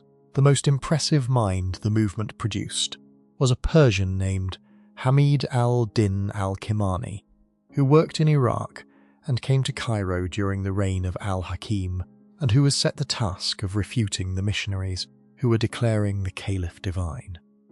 He did it with philosophy rather than with force, constructing an elaborate cosmology of 10 intellects emanating from the One, mapped onto the ranks of the religious hierarchy so that the structure of the universe and the structure of the movement mirrored one another exactly. It is a system of real intellectual ambition, and it is built openly out of Aristotle and the Neoplatonists as they had come into Arabic.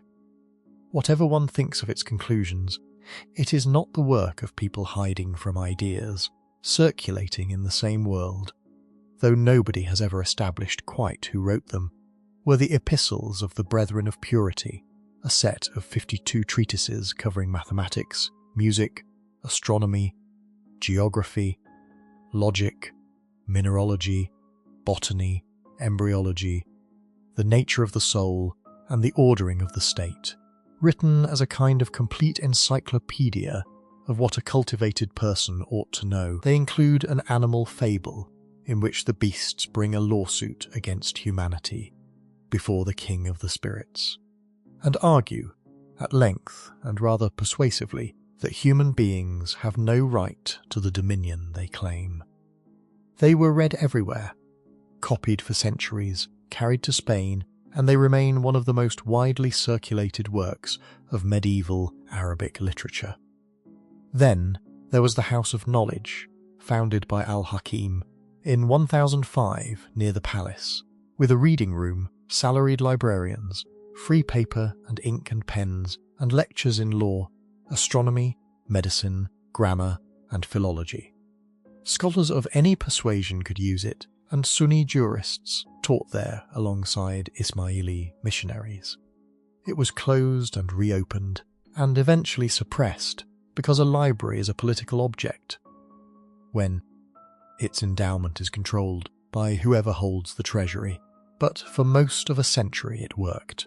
The best evidence of what such institutions could do is the career of a man who came to Cairo hoping for patronage and got rather more than he wanted.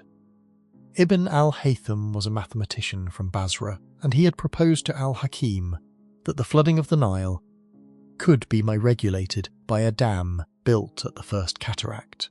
He was invited to Egypt to do it. He went up the river, looked at the ground, made his measurements, and understood that, with the raw sources of the 11th century, it could not be done, and that having told a caliph with al-Hakim's reputation that his project was impossible, he was in a great deal of trouble. So he pretended to lose his mind, and was confined as a harmless madman, and stayed confined until the caliph disappeared into the hills in 1021. Then he came out, and moved into rooms near Al-Azhar, and wrote the Book of Optics. It is one of the foundational works of experimental science. He established, by argument and by demonstration, with darkened rooms and pinholes and lamps, that vision happens, because light travels from objects into the eye, and not, as the Greeks had held, because something is emitted by the eye. He worked out the geometry of reflection and refraction, described the camera obscura, studied the anatomy of the eye, and, most importantly, insisted throughout that a claim about the physical world must be tested against what can actually be observed. Translated into Latin in the 13th century, the book shaped everything that followed, and Kepler and Descartes and Newton all stand somewhere downstream of a man who survived a paranoid caliph by feigning insanity in a room in Cairo. He was not alone. Ibn Yunus, working under the same dynasty, spent decades observing eclipses and conjunctions from an observatory on the Muqattam hills, and produced astronomical tables of a precision that was not improved on for centuries. Physicians attached to the court wrote on ophthalmology and on drugs. Geographers mapped the trade routes because the state needed them, and one more figure belongs here, because his life shows how far the network still reached, even in the 11th century. Nasir Khusraw, the Persian traveller whose description of Cairo we heard earlier, did not come to Egypt as a tourist. He came as a bureaucrat in the middle of a spiritual crisis, having walked away from a comfortable government post after a dream, and in Cairo he was received into the movement and trained. He went home a missionary, was driven out of one town after another by hostile crowds, and ended his life in a remote valley in the mountains of Badakhshan, in what is now Tajikistan and Afghanistan, writing poetry of great beauty and loneliness. The communities he founded in those mountains are still there. 1,000 years later, in villages at 9,000 feet, people recite his verses. It is worth stepping out of the politics for a while, because the century in which the Fatimid state was slowly failing was also the century in which Fatimid Cairo became the city that everyone in the Mediterranean had heard of, and the daily texture of it is better recorded than almost anywhere else in the medieval world. The year in Egypt was governed by the river, and so was the calendar of the state. From June the Nile began to rise, and the level was measured at a graduated column standing in a stone well on an island in the river, the Nilometer, tended by a family who held the office for generations. Each day a crier went through the streets calling the reading, and the whole city did arithmetic. Too little, and the taxes could not be raised, and the price of wheat would climb.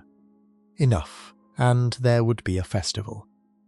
When the water reached the level that meant a good year, the dikes were cut, and the canal that ran through the capital was opened, and the Caliph came out to do it. This was one of the few days on which ordinary people saw him. He rode in procession from the palace, under a parasol carried by an officer whose only job that was, surrounded by ranks of cavalry, in gilded harness, with the ministers on foot, and the banners of the regiments going before, and the crowds packed the roofs. A boat carried him out onto the water. A dam of earth was broken. The canal filled, and the barges went down it, and there were fireworks of a primitive sort and singing on the water for days. There were other processions, the two great festivals of the Muslim year, with the Caliph riding to the prayer ground and distributing enormous quantities of food. The opening of the fast, when the palace kitchens sent out tables to the mosques. The birthday of the Prophet, and the birthdays of Ali and Fatima, and of the living Imam, which were Fatimid daffodils, and which the Sunni world would eventually adopt without much noticing where they had come from. There was a ceremony at the beginning of the year, in which robes of honour were given out, thousands of them, from the state workshops, so that half the officials in Egypt were dressed for the coming 12 months in cloth woven with the Caliph's name, and there were the ordinary days. Fustat, the commercial city, began before dawn. The bakers were the first up. The water carriers went down to the river with their skins, and came back up through the lanes calling. The markets were arranged by trade, each in its own street, so that all the sellers of a thing were together, and prices could be compared at a glance, which is a piece of administrative common sense that the Islamic city did better than anywhere else. There was a street of the booksellers, and a street of the coppersmiths, and a street of the bis, and a street of the perfumers, and a covered market for cloth where the fine linens were kept out of the sun. The letters found in the storeroom of the old synagogue in Fustat let you hear these people talking. A merchant in Alexandria writes to his partner in India about a consignment of pepper and adds that his son has been ill but is recovering. A woman writes about her dowry and complains, in terms that have not changed in 1,000 years, about her husband's family.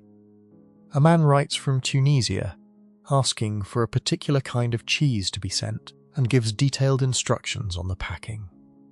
Someone lists what a bride is bringing to a marriage, item by item, down to the pots. Someone writes to a business associate about a shipment of flax that has been damaged by water, and about who is going to bear the loss. Nothing in these letters suggests that the people writing them thought they were living in an age of decline. They are full of plans. They are also, quietly, evidence of one of the more remarkable features of this society, which is how little the boundary between communities interfered with ordinary business. Jewish merchants had Muslim partners. Christian officials audited Muslim tax farmers. A physician might treat anyone. There were disabilities and there were taxes on the non-Muslim communities, and in bad years there were worse things than taxes. But the working relationships were real, and the letters take them entirely for granted. The food was good. Bread of several grades, fresh cheese and salted cheese, fish from the river and the sea, melons, dates, bananas from the delta plantations, which astonished the Persian traveller, sugarcane crushed at mills, whose product Egypt exported to the whole Mediterranean, and the stewed green leaf that Al-Hakim had briefly banned and that everyone went back to eating the moment he was gone. And above all this stood the walled palace city, from which almost nothing was visible. The Caliph did not live among his people. He appeared to them at intervals, framed and prepared, and then the curtain closed. Inside, the ceremonial thickened as the real power drained away, which is a pattern that will be familiar to anyone who has watched a court in its last century. There were officers of the inkstand, and officers of the parasol, and officers of the wardrobe.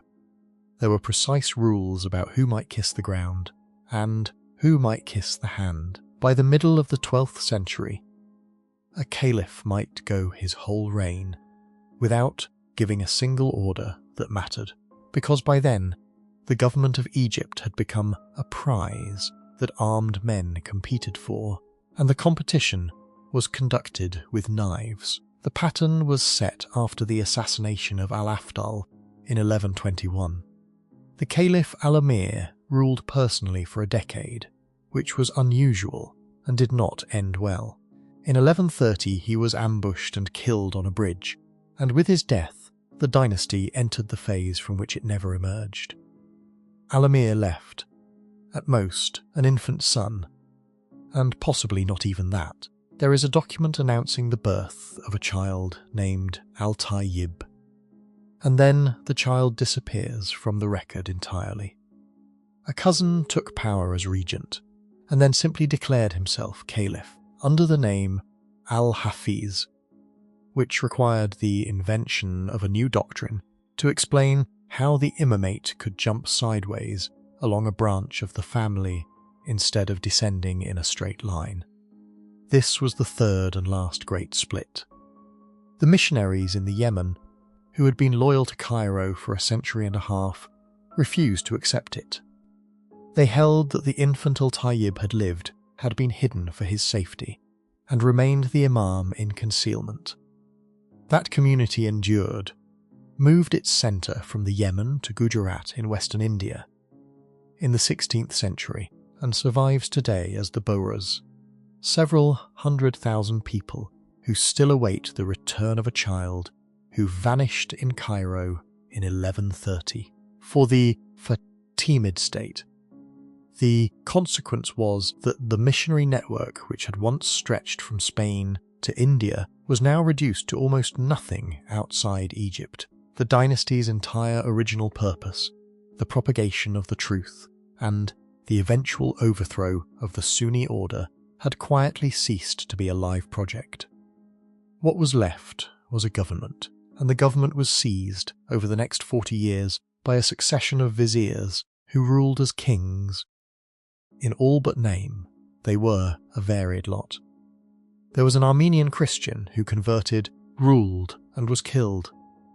There was a man named Ridwan who tried to depose the caliph outright, was driven out, came back, was besieged in a house in the city and killed. There was Talha ibn Ruzik, who governed for 5 years with real competence, built a beautiful mosque that still stands outside one of the gates, wrote poetry, and was stabbed to death in a palace corridor in 1161 by men hired by a princess of the ruling house.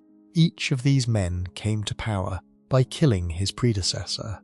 Each ruled through a caliph who was often a child. Each spent his tenure watching the man who would kill him. The army, which was supposed to defend Egypt, was the instrument of these struggles and was worn down by them. The treasury was drained to buy loyalty. The provinces went untended, the canals silted. The delta was raided by Bedouin who could no longer be policed. And beyond the eastern desert, 2 powers were watching this with close attention.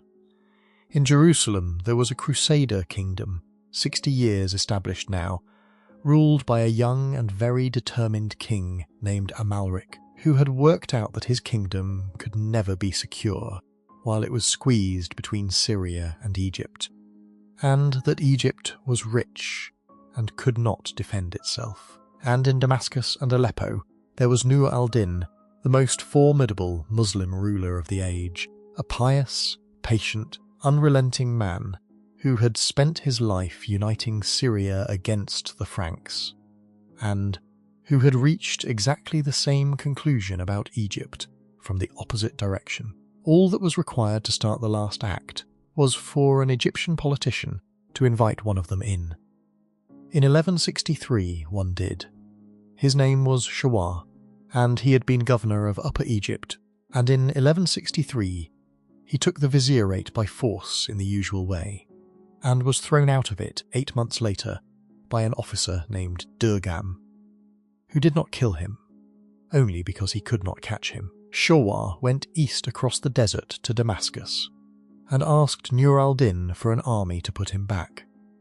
He offered in exchange a third of the revenue of Egypt and permanent alliance. Nur al-Din considered it for months. He was cautious by temperament, and he understood the risk exactly, that an army sent to Egypt could be swallowed there, and that the moment Syrian troops entered the Nile Valley, the king of Jerusalem would move. But the prize was the richest province in the Muslim world, and the strategic key to the whole war against the Franks. And in the spring of 1164 he sent a force under his best field commander, a heavy-set, one-eyed Kurdish general named Shirkuh the Lion. Shirkuh took his nephew with him on that campaign, a quiet, studious young man of about 26, who had no particular enthusiasm for the expedition and would have preferred to stay in Damascus. His name was Yusuf ibn Ayyub. History knows him by his honorific Salah al-Din, and the Latin West would spell it Saladin. The first campaign went entirely to plan, and then immediately went wrong. Shirkuh entered Egypt, defeated and killed Durgam, and restored Shawar to the vizierate. Shawar, restored, looked at the Syrian army camped outside his capital, calculated what it would cost him to keep his promises, and instead sent to Jerusalem, asking King Amalric to come and remove them. Amalric came at once. For 3 months, a Crusader army and an Egyptian army besieged the Syrians in the delta town of Bilbays, until Nur al-Din created a diversion in the north that forced Amalric home, and a negotiated withdrawal let everyone go back where they came from. That set the pattern for 5 years, and the pattern is worth stating plainly because it is one of the strangest sequences in medieval history. Egypt, the wealthiest state in the region, was now the object of a contest between 2 outside powers, and its own government survived by switching sides between them, month by month, buying off whichever was closest. Shawar allied with the Franks against the Syrians, and with the Syrians against the Franks, sometimes within the same year. He paid enormous tributes to both.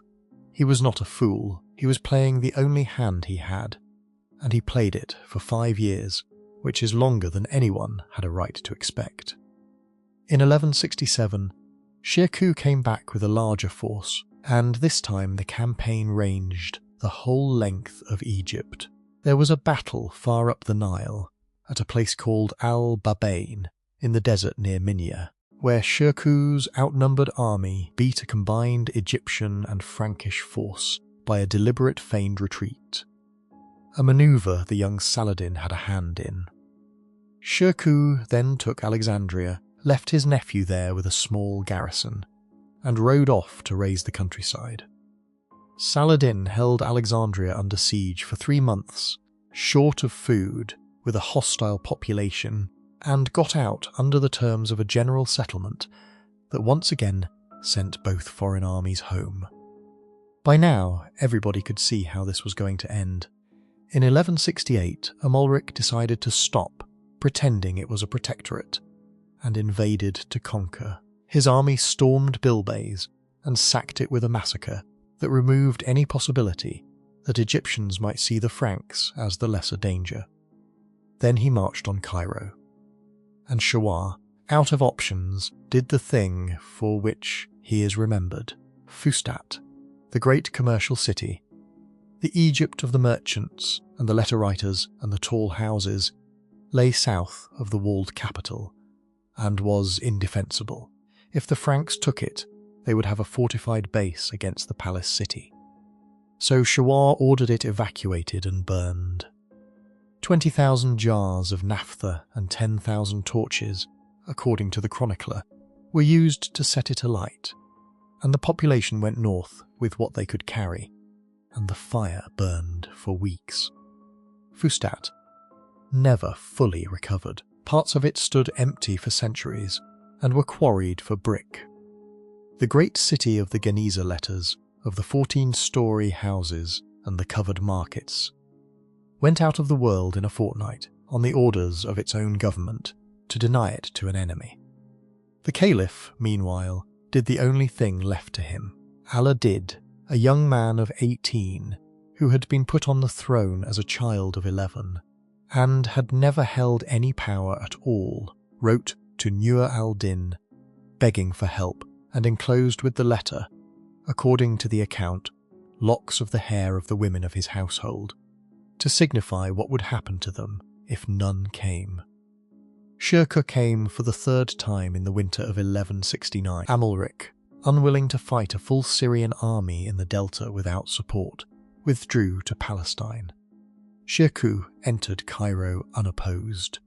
Shawar rode out to meet him, was arrested by Saladin on the road, and was executed within days at the Caliph's own request, which was the last recorded decision any Fatimid Caliph made that had an effect on anything. Shirkuh became Vizier of Egypt in January 1169. He held the office for 2 months, and died, it was said, of overeating, and the Syrian officers had to choose a successor. They chose the nephew, in part because he was thought to be the least ambitious and the most manageable of the available candidates, being a young man of scholarly habits, with no faction of his own. It was the single greatest misjudgment of the 12th century. Saladin took the vizierate of the Fatimid Caliphate in March 1169, and for 2.5 years he did nothing dramatic at all, which is precisely why he succeeded. He was in an extraordinarily delicate position, and he knew it. He was a Kurd commanding a Syrian army in a country that regarded it as an occupying force. He was a Sunni serving as chief minister to a Shia caliph, whose legitimacy he did not accept. He was formerly the subordinate of Nur al-Din in Damascus, who expected Egypt to be handed over as a province, and who was becoming visibly impatient. And the Fatimid establishment, the palace officers, the black African regiments, the surviving Ismaili officials, all understood that he intended to end them. So he worked slowly. He brought in his own family, brothers and nephews, and put them in commands. He crushed a revolt of the palace regiments in the summer of 1169, with great thoroughness, burning their quarter of the city, and afterwards the Sudanese infantry that had been a pillar of the state for 2 centuries ceased to exist as a force. He beat off a joint Frankish and Byzantine attack on Damietta the same year. He appointed Sunni judges of the 4 schools and let them begin, quietly, to hear cases. He founded Sunni colleges. He removed Ismaili preachers from the mosques, one by one, and did not replace them. And still he did not touch the caliph, because the caliph, however powerless, was the reason the Egyptian officials came to work in the morning, and pulling that away too quickly would have collapsed the administration under him. Nur al-Din, in Damascus, wrote letters. He wanted the name of the Abbasid Caliph of Baghdad restored to the Friday sermon in Egypt, which would be a public announcement that the Fatimid Caliphate had ended. Saladin replied that the people were not ready and that it would cause a rising. This was true, and it was also convenient. The correspondence between the 2 men over these years is a small masterpiece of polite mutual suspicion, and by 1171 relations between them were bad enough that Nur al-Din was considering coming to Egypt in person to sort matters out. That, more than anything, is what decided the time. In the end, it was done by a stranger on an ordinary Friday, and it took about a minute. Through the summer of 1171, Saladin tested the ground. He had the 4 schools of Sunni law openly taught. He allowed preachers to omit certain phrases. He watched for a reaction, and there was none worth the name. The Ismaili faith had been the official creed of Egypt for 2 centuries, and it turned out, when the pressure was finally applied, to have converted almost nobody outside the administration and the army. The countryside had remained Sunni and Coptic. The merchants had gone about their business. The doctrine that was supposed to have filled the earth with justice had never got past the palace gate. The story that has come down to us is that on the first Friday of the month of Muharram, in the year 1171, a preacher from the east, a man from Mosul, with no connections in Cairo, and therefore nothing to lose, mounted the pulpit in the mosque and delivered the sermon in the name of the Abbasid Caliph of Baghdad. He did not mention Al-Adid at all. The congregation heard it. Nobody stood up. Nobody shouted. The prayer finished and the people went home. And by the evening the news was through the city, and still nothing happened. The following Friday it was done in every mosque in Egypt. Al-Adid was not told. He was in the palace, 21 years old, and he was already gravely ill, and Saladin gave orders that he was not to be informed, on the grounds that there was no point in distressing a dying man. Whether he learned of it anyway is not known. He died on the 10th of September, 11 days after his name had been dropped from the prayer. There was no violence. Saladin attended the funeral and walked in the procession, and he is said to have wept, and it is entirely possible that he meant it. He had served the man for 2.5 years, and by all accounts they had liked each other. Then the palace was emptied. The surviving members of the family were separated by sex and confined, the men in one place and the women in another, so that no more children would be born, and the line was allowed to die out over the following decades. It was not a massacre, it was closer to an administrative decision. And it was more effective than a massacre, because a family that is merely locked away generates no martyrs. The treasures were inventoried and sold or distributed. What was left of the great library, after the looting of the 11th century and 100 years of neglect, was broken up. The catalogues speak of tens of thousands of volumes going out by the cartload, sold cheap, given away to officers, some of them shipped to Syria. The theological works of the Ismaili tradition, the sermons and the philosophy and the correspondence of the imams, were destroyed on principle. And the loss is one of the reasons that, until quite recently, the only accounts of Fatimid doctrine available to scholars were the ones written by its enemies. The palaces themselves were not demolished at once, but they were no longer a residence. Saladin moved the seat of government to a new fortress he began building on a spur of the Muqattam Hills, on the site where the citadel of Cairo still stands, looking down over the city. It is a soldier's decision, and it says everything about the change. The Fatimid Caliph had lived in the middle of his capital, behind a curtain.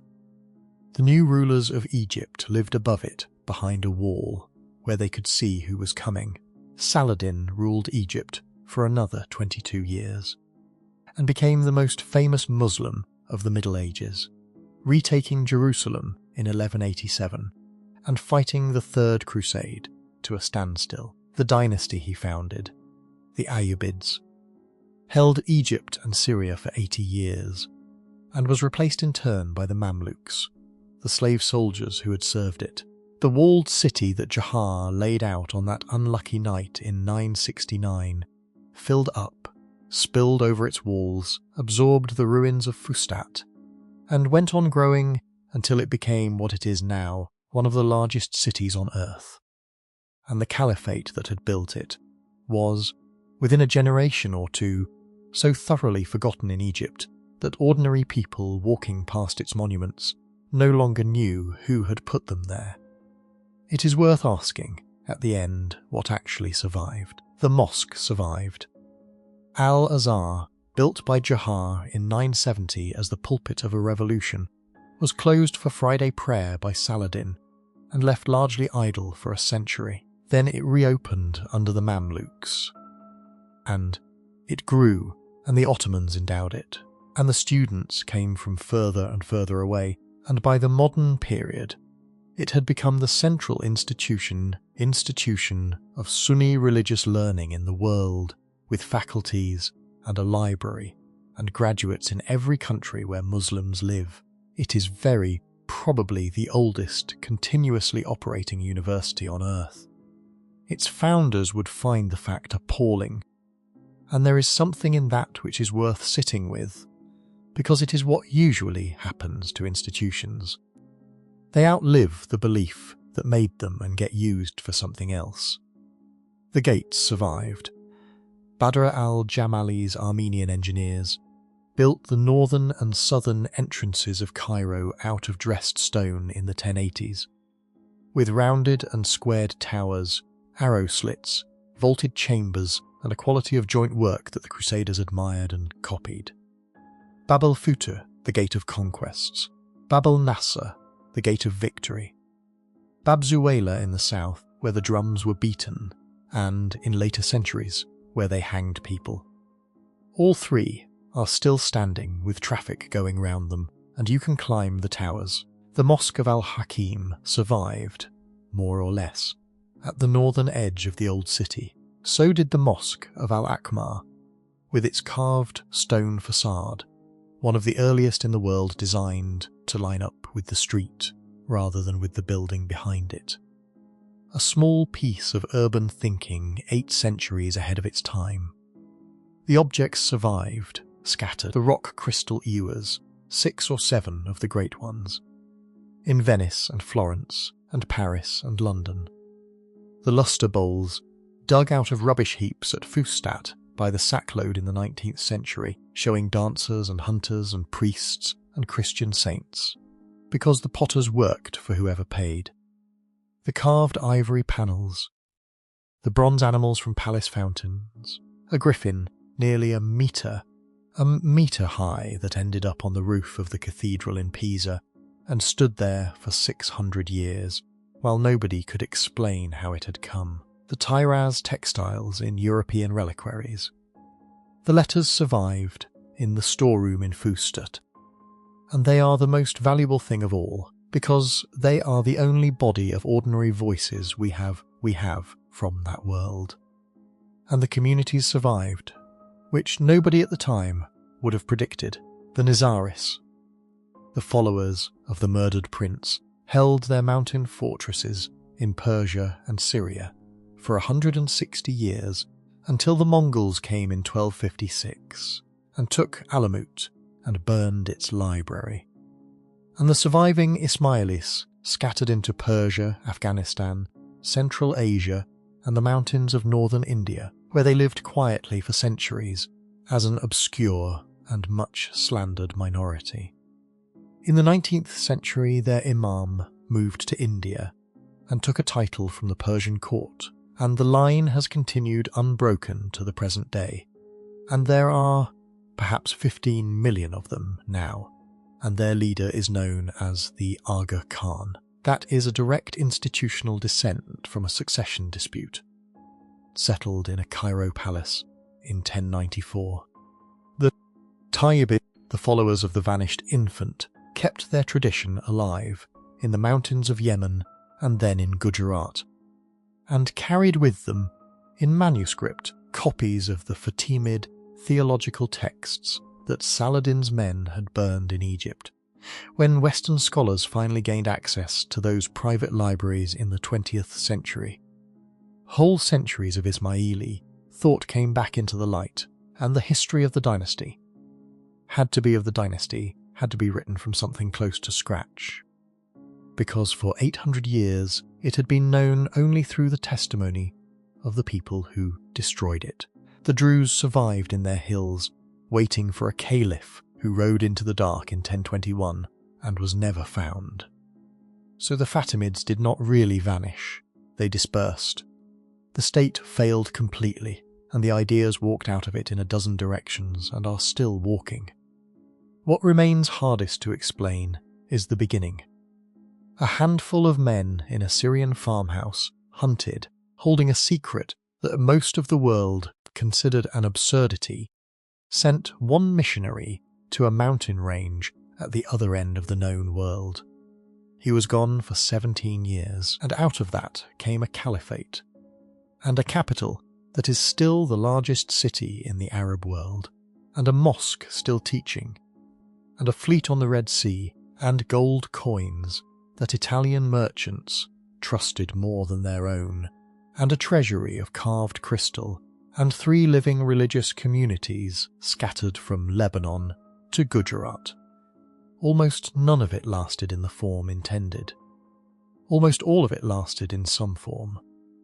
That may be the most that any of them could have hoped for, though it is not what they were promised. If you were to go and look for them now, it would take a while to find them, and that is part of the point. The old walled city is still there, buried inside modern Cairo, and if you begin at the northern gate and walk south, you are following the line of the main street that Jahar's surveyors laid out in the summer of 969. It runs almost straight for about a mile.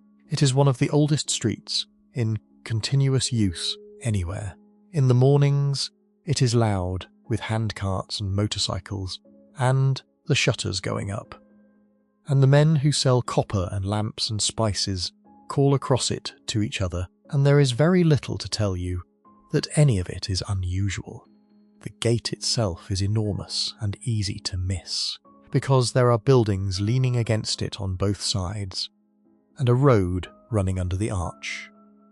The stone is honey-coloured, where the dust has not blackened it. The blocks are cut so precisely that in places you cannot get a knife blade between them. Inside the towers are chambers with vaulted ceilings, cool even in August, and the marks of the masons are still on the walls. And here, older buildings, and here and there among the stones are pieces, pharaonic blocks, with hieroglyphs on them, laid on their sides and built into the wall by workmen who took stone from wherever it was easiest, and had no interest at all in the sensibilities of later visitors.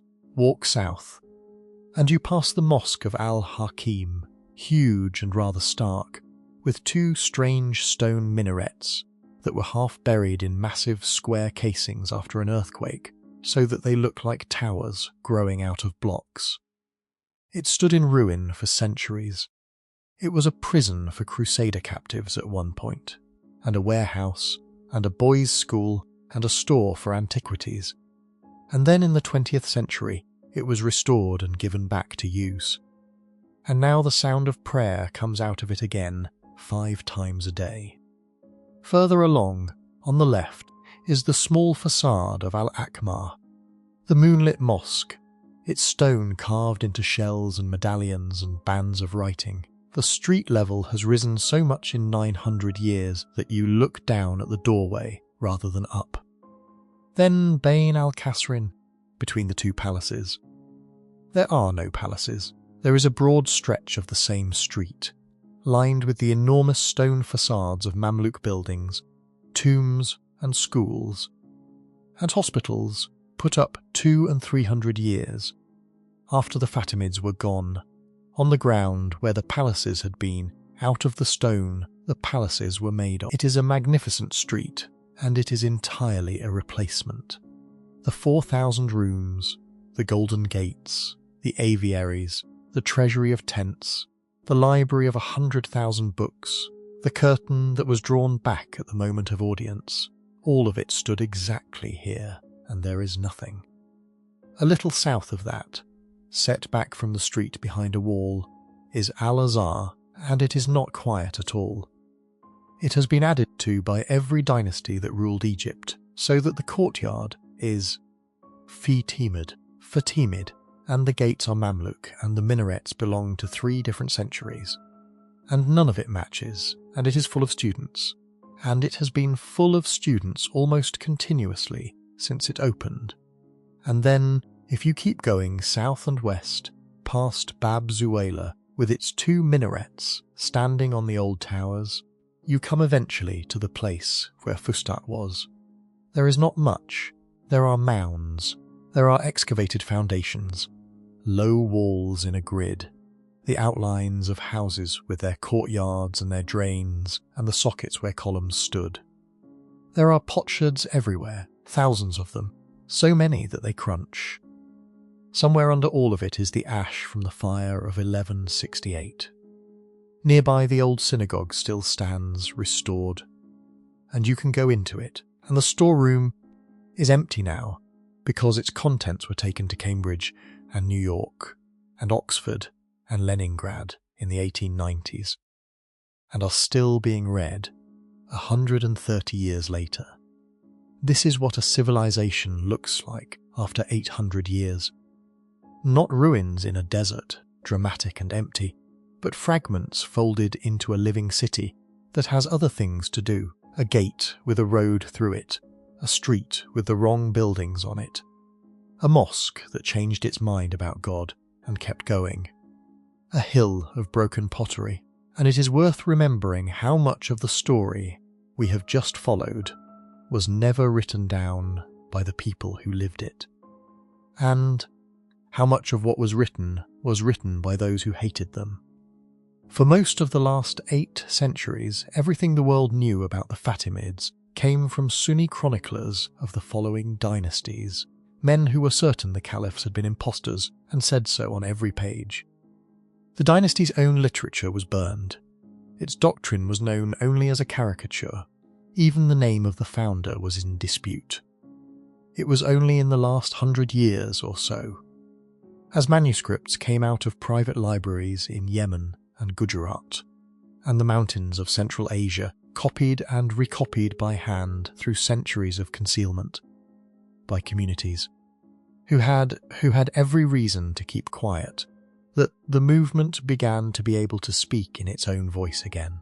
Scholars sat down with texts nobody in the West had seen, and found not a conspiracy, but a philosophy, difficult, ambitious, deeply engaged with Greek thought, wrestling with the same questions that were occupying Baghdad and Cordoba and later Paris.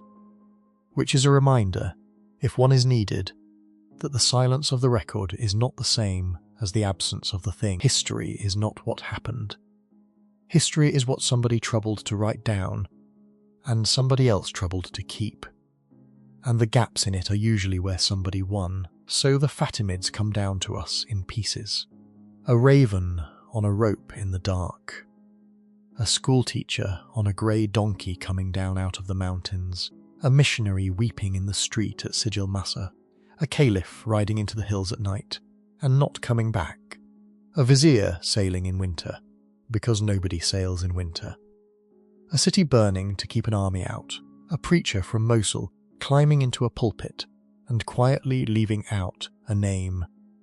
262 years from the proclamation at Raqqada in 910 to that silent Friday in 1171, long enough for a family to forget where it came from. Short enough, in the run of things, to be finished before the cathedral at Chartres was begun. And the river still rises every summer, a host of golden daffodils, though it is measured differently now, and the dams upstream have taken the drama out of it. The line of the old street still runs north and south through the noise. The gates are still standing at either end of a city that has swallowed them whole, and gone on growing in every direction, out into the desert, past everything the men who founded it could have imagined. And here our story settles into stillness. The names go quiet. The Mahdi and the teacher, the boy caliph in the hills, the Armenian who came by sea, the young Kurd who did nothing dramatic and changed everything. They are all a very long way from here, and they have been for a very long time, and nothing further is required of them or of you. The dust drifts down over the broken pottery on the mounds at Fustat. The lamps go out along the old street one by one. Somewhere the river is moving north in the dark, as it has done through every one of these lives and long before the first of them. And it will keep moving whether anyone is watching or not. Let it all go now. There is nothing left to hold. Rest well and good night.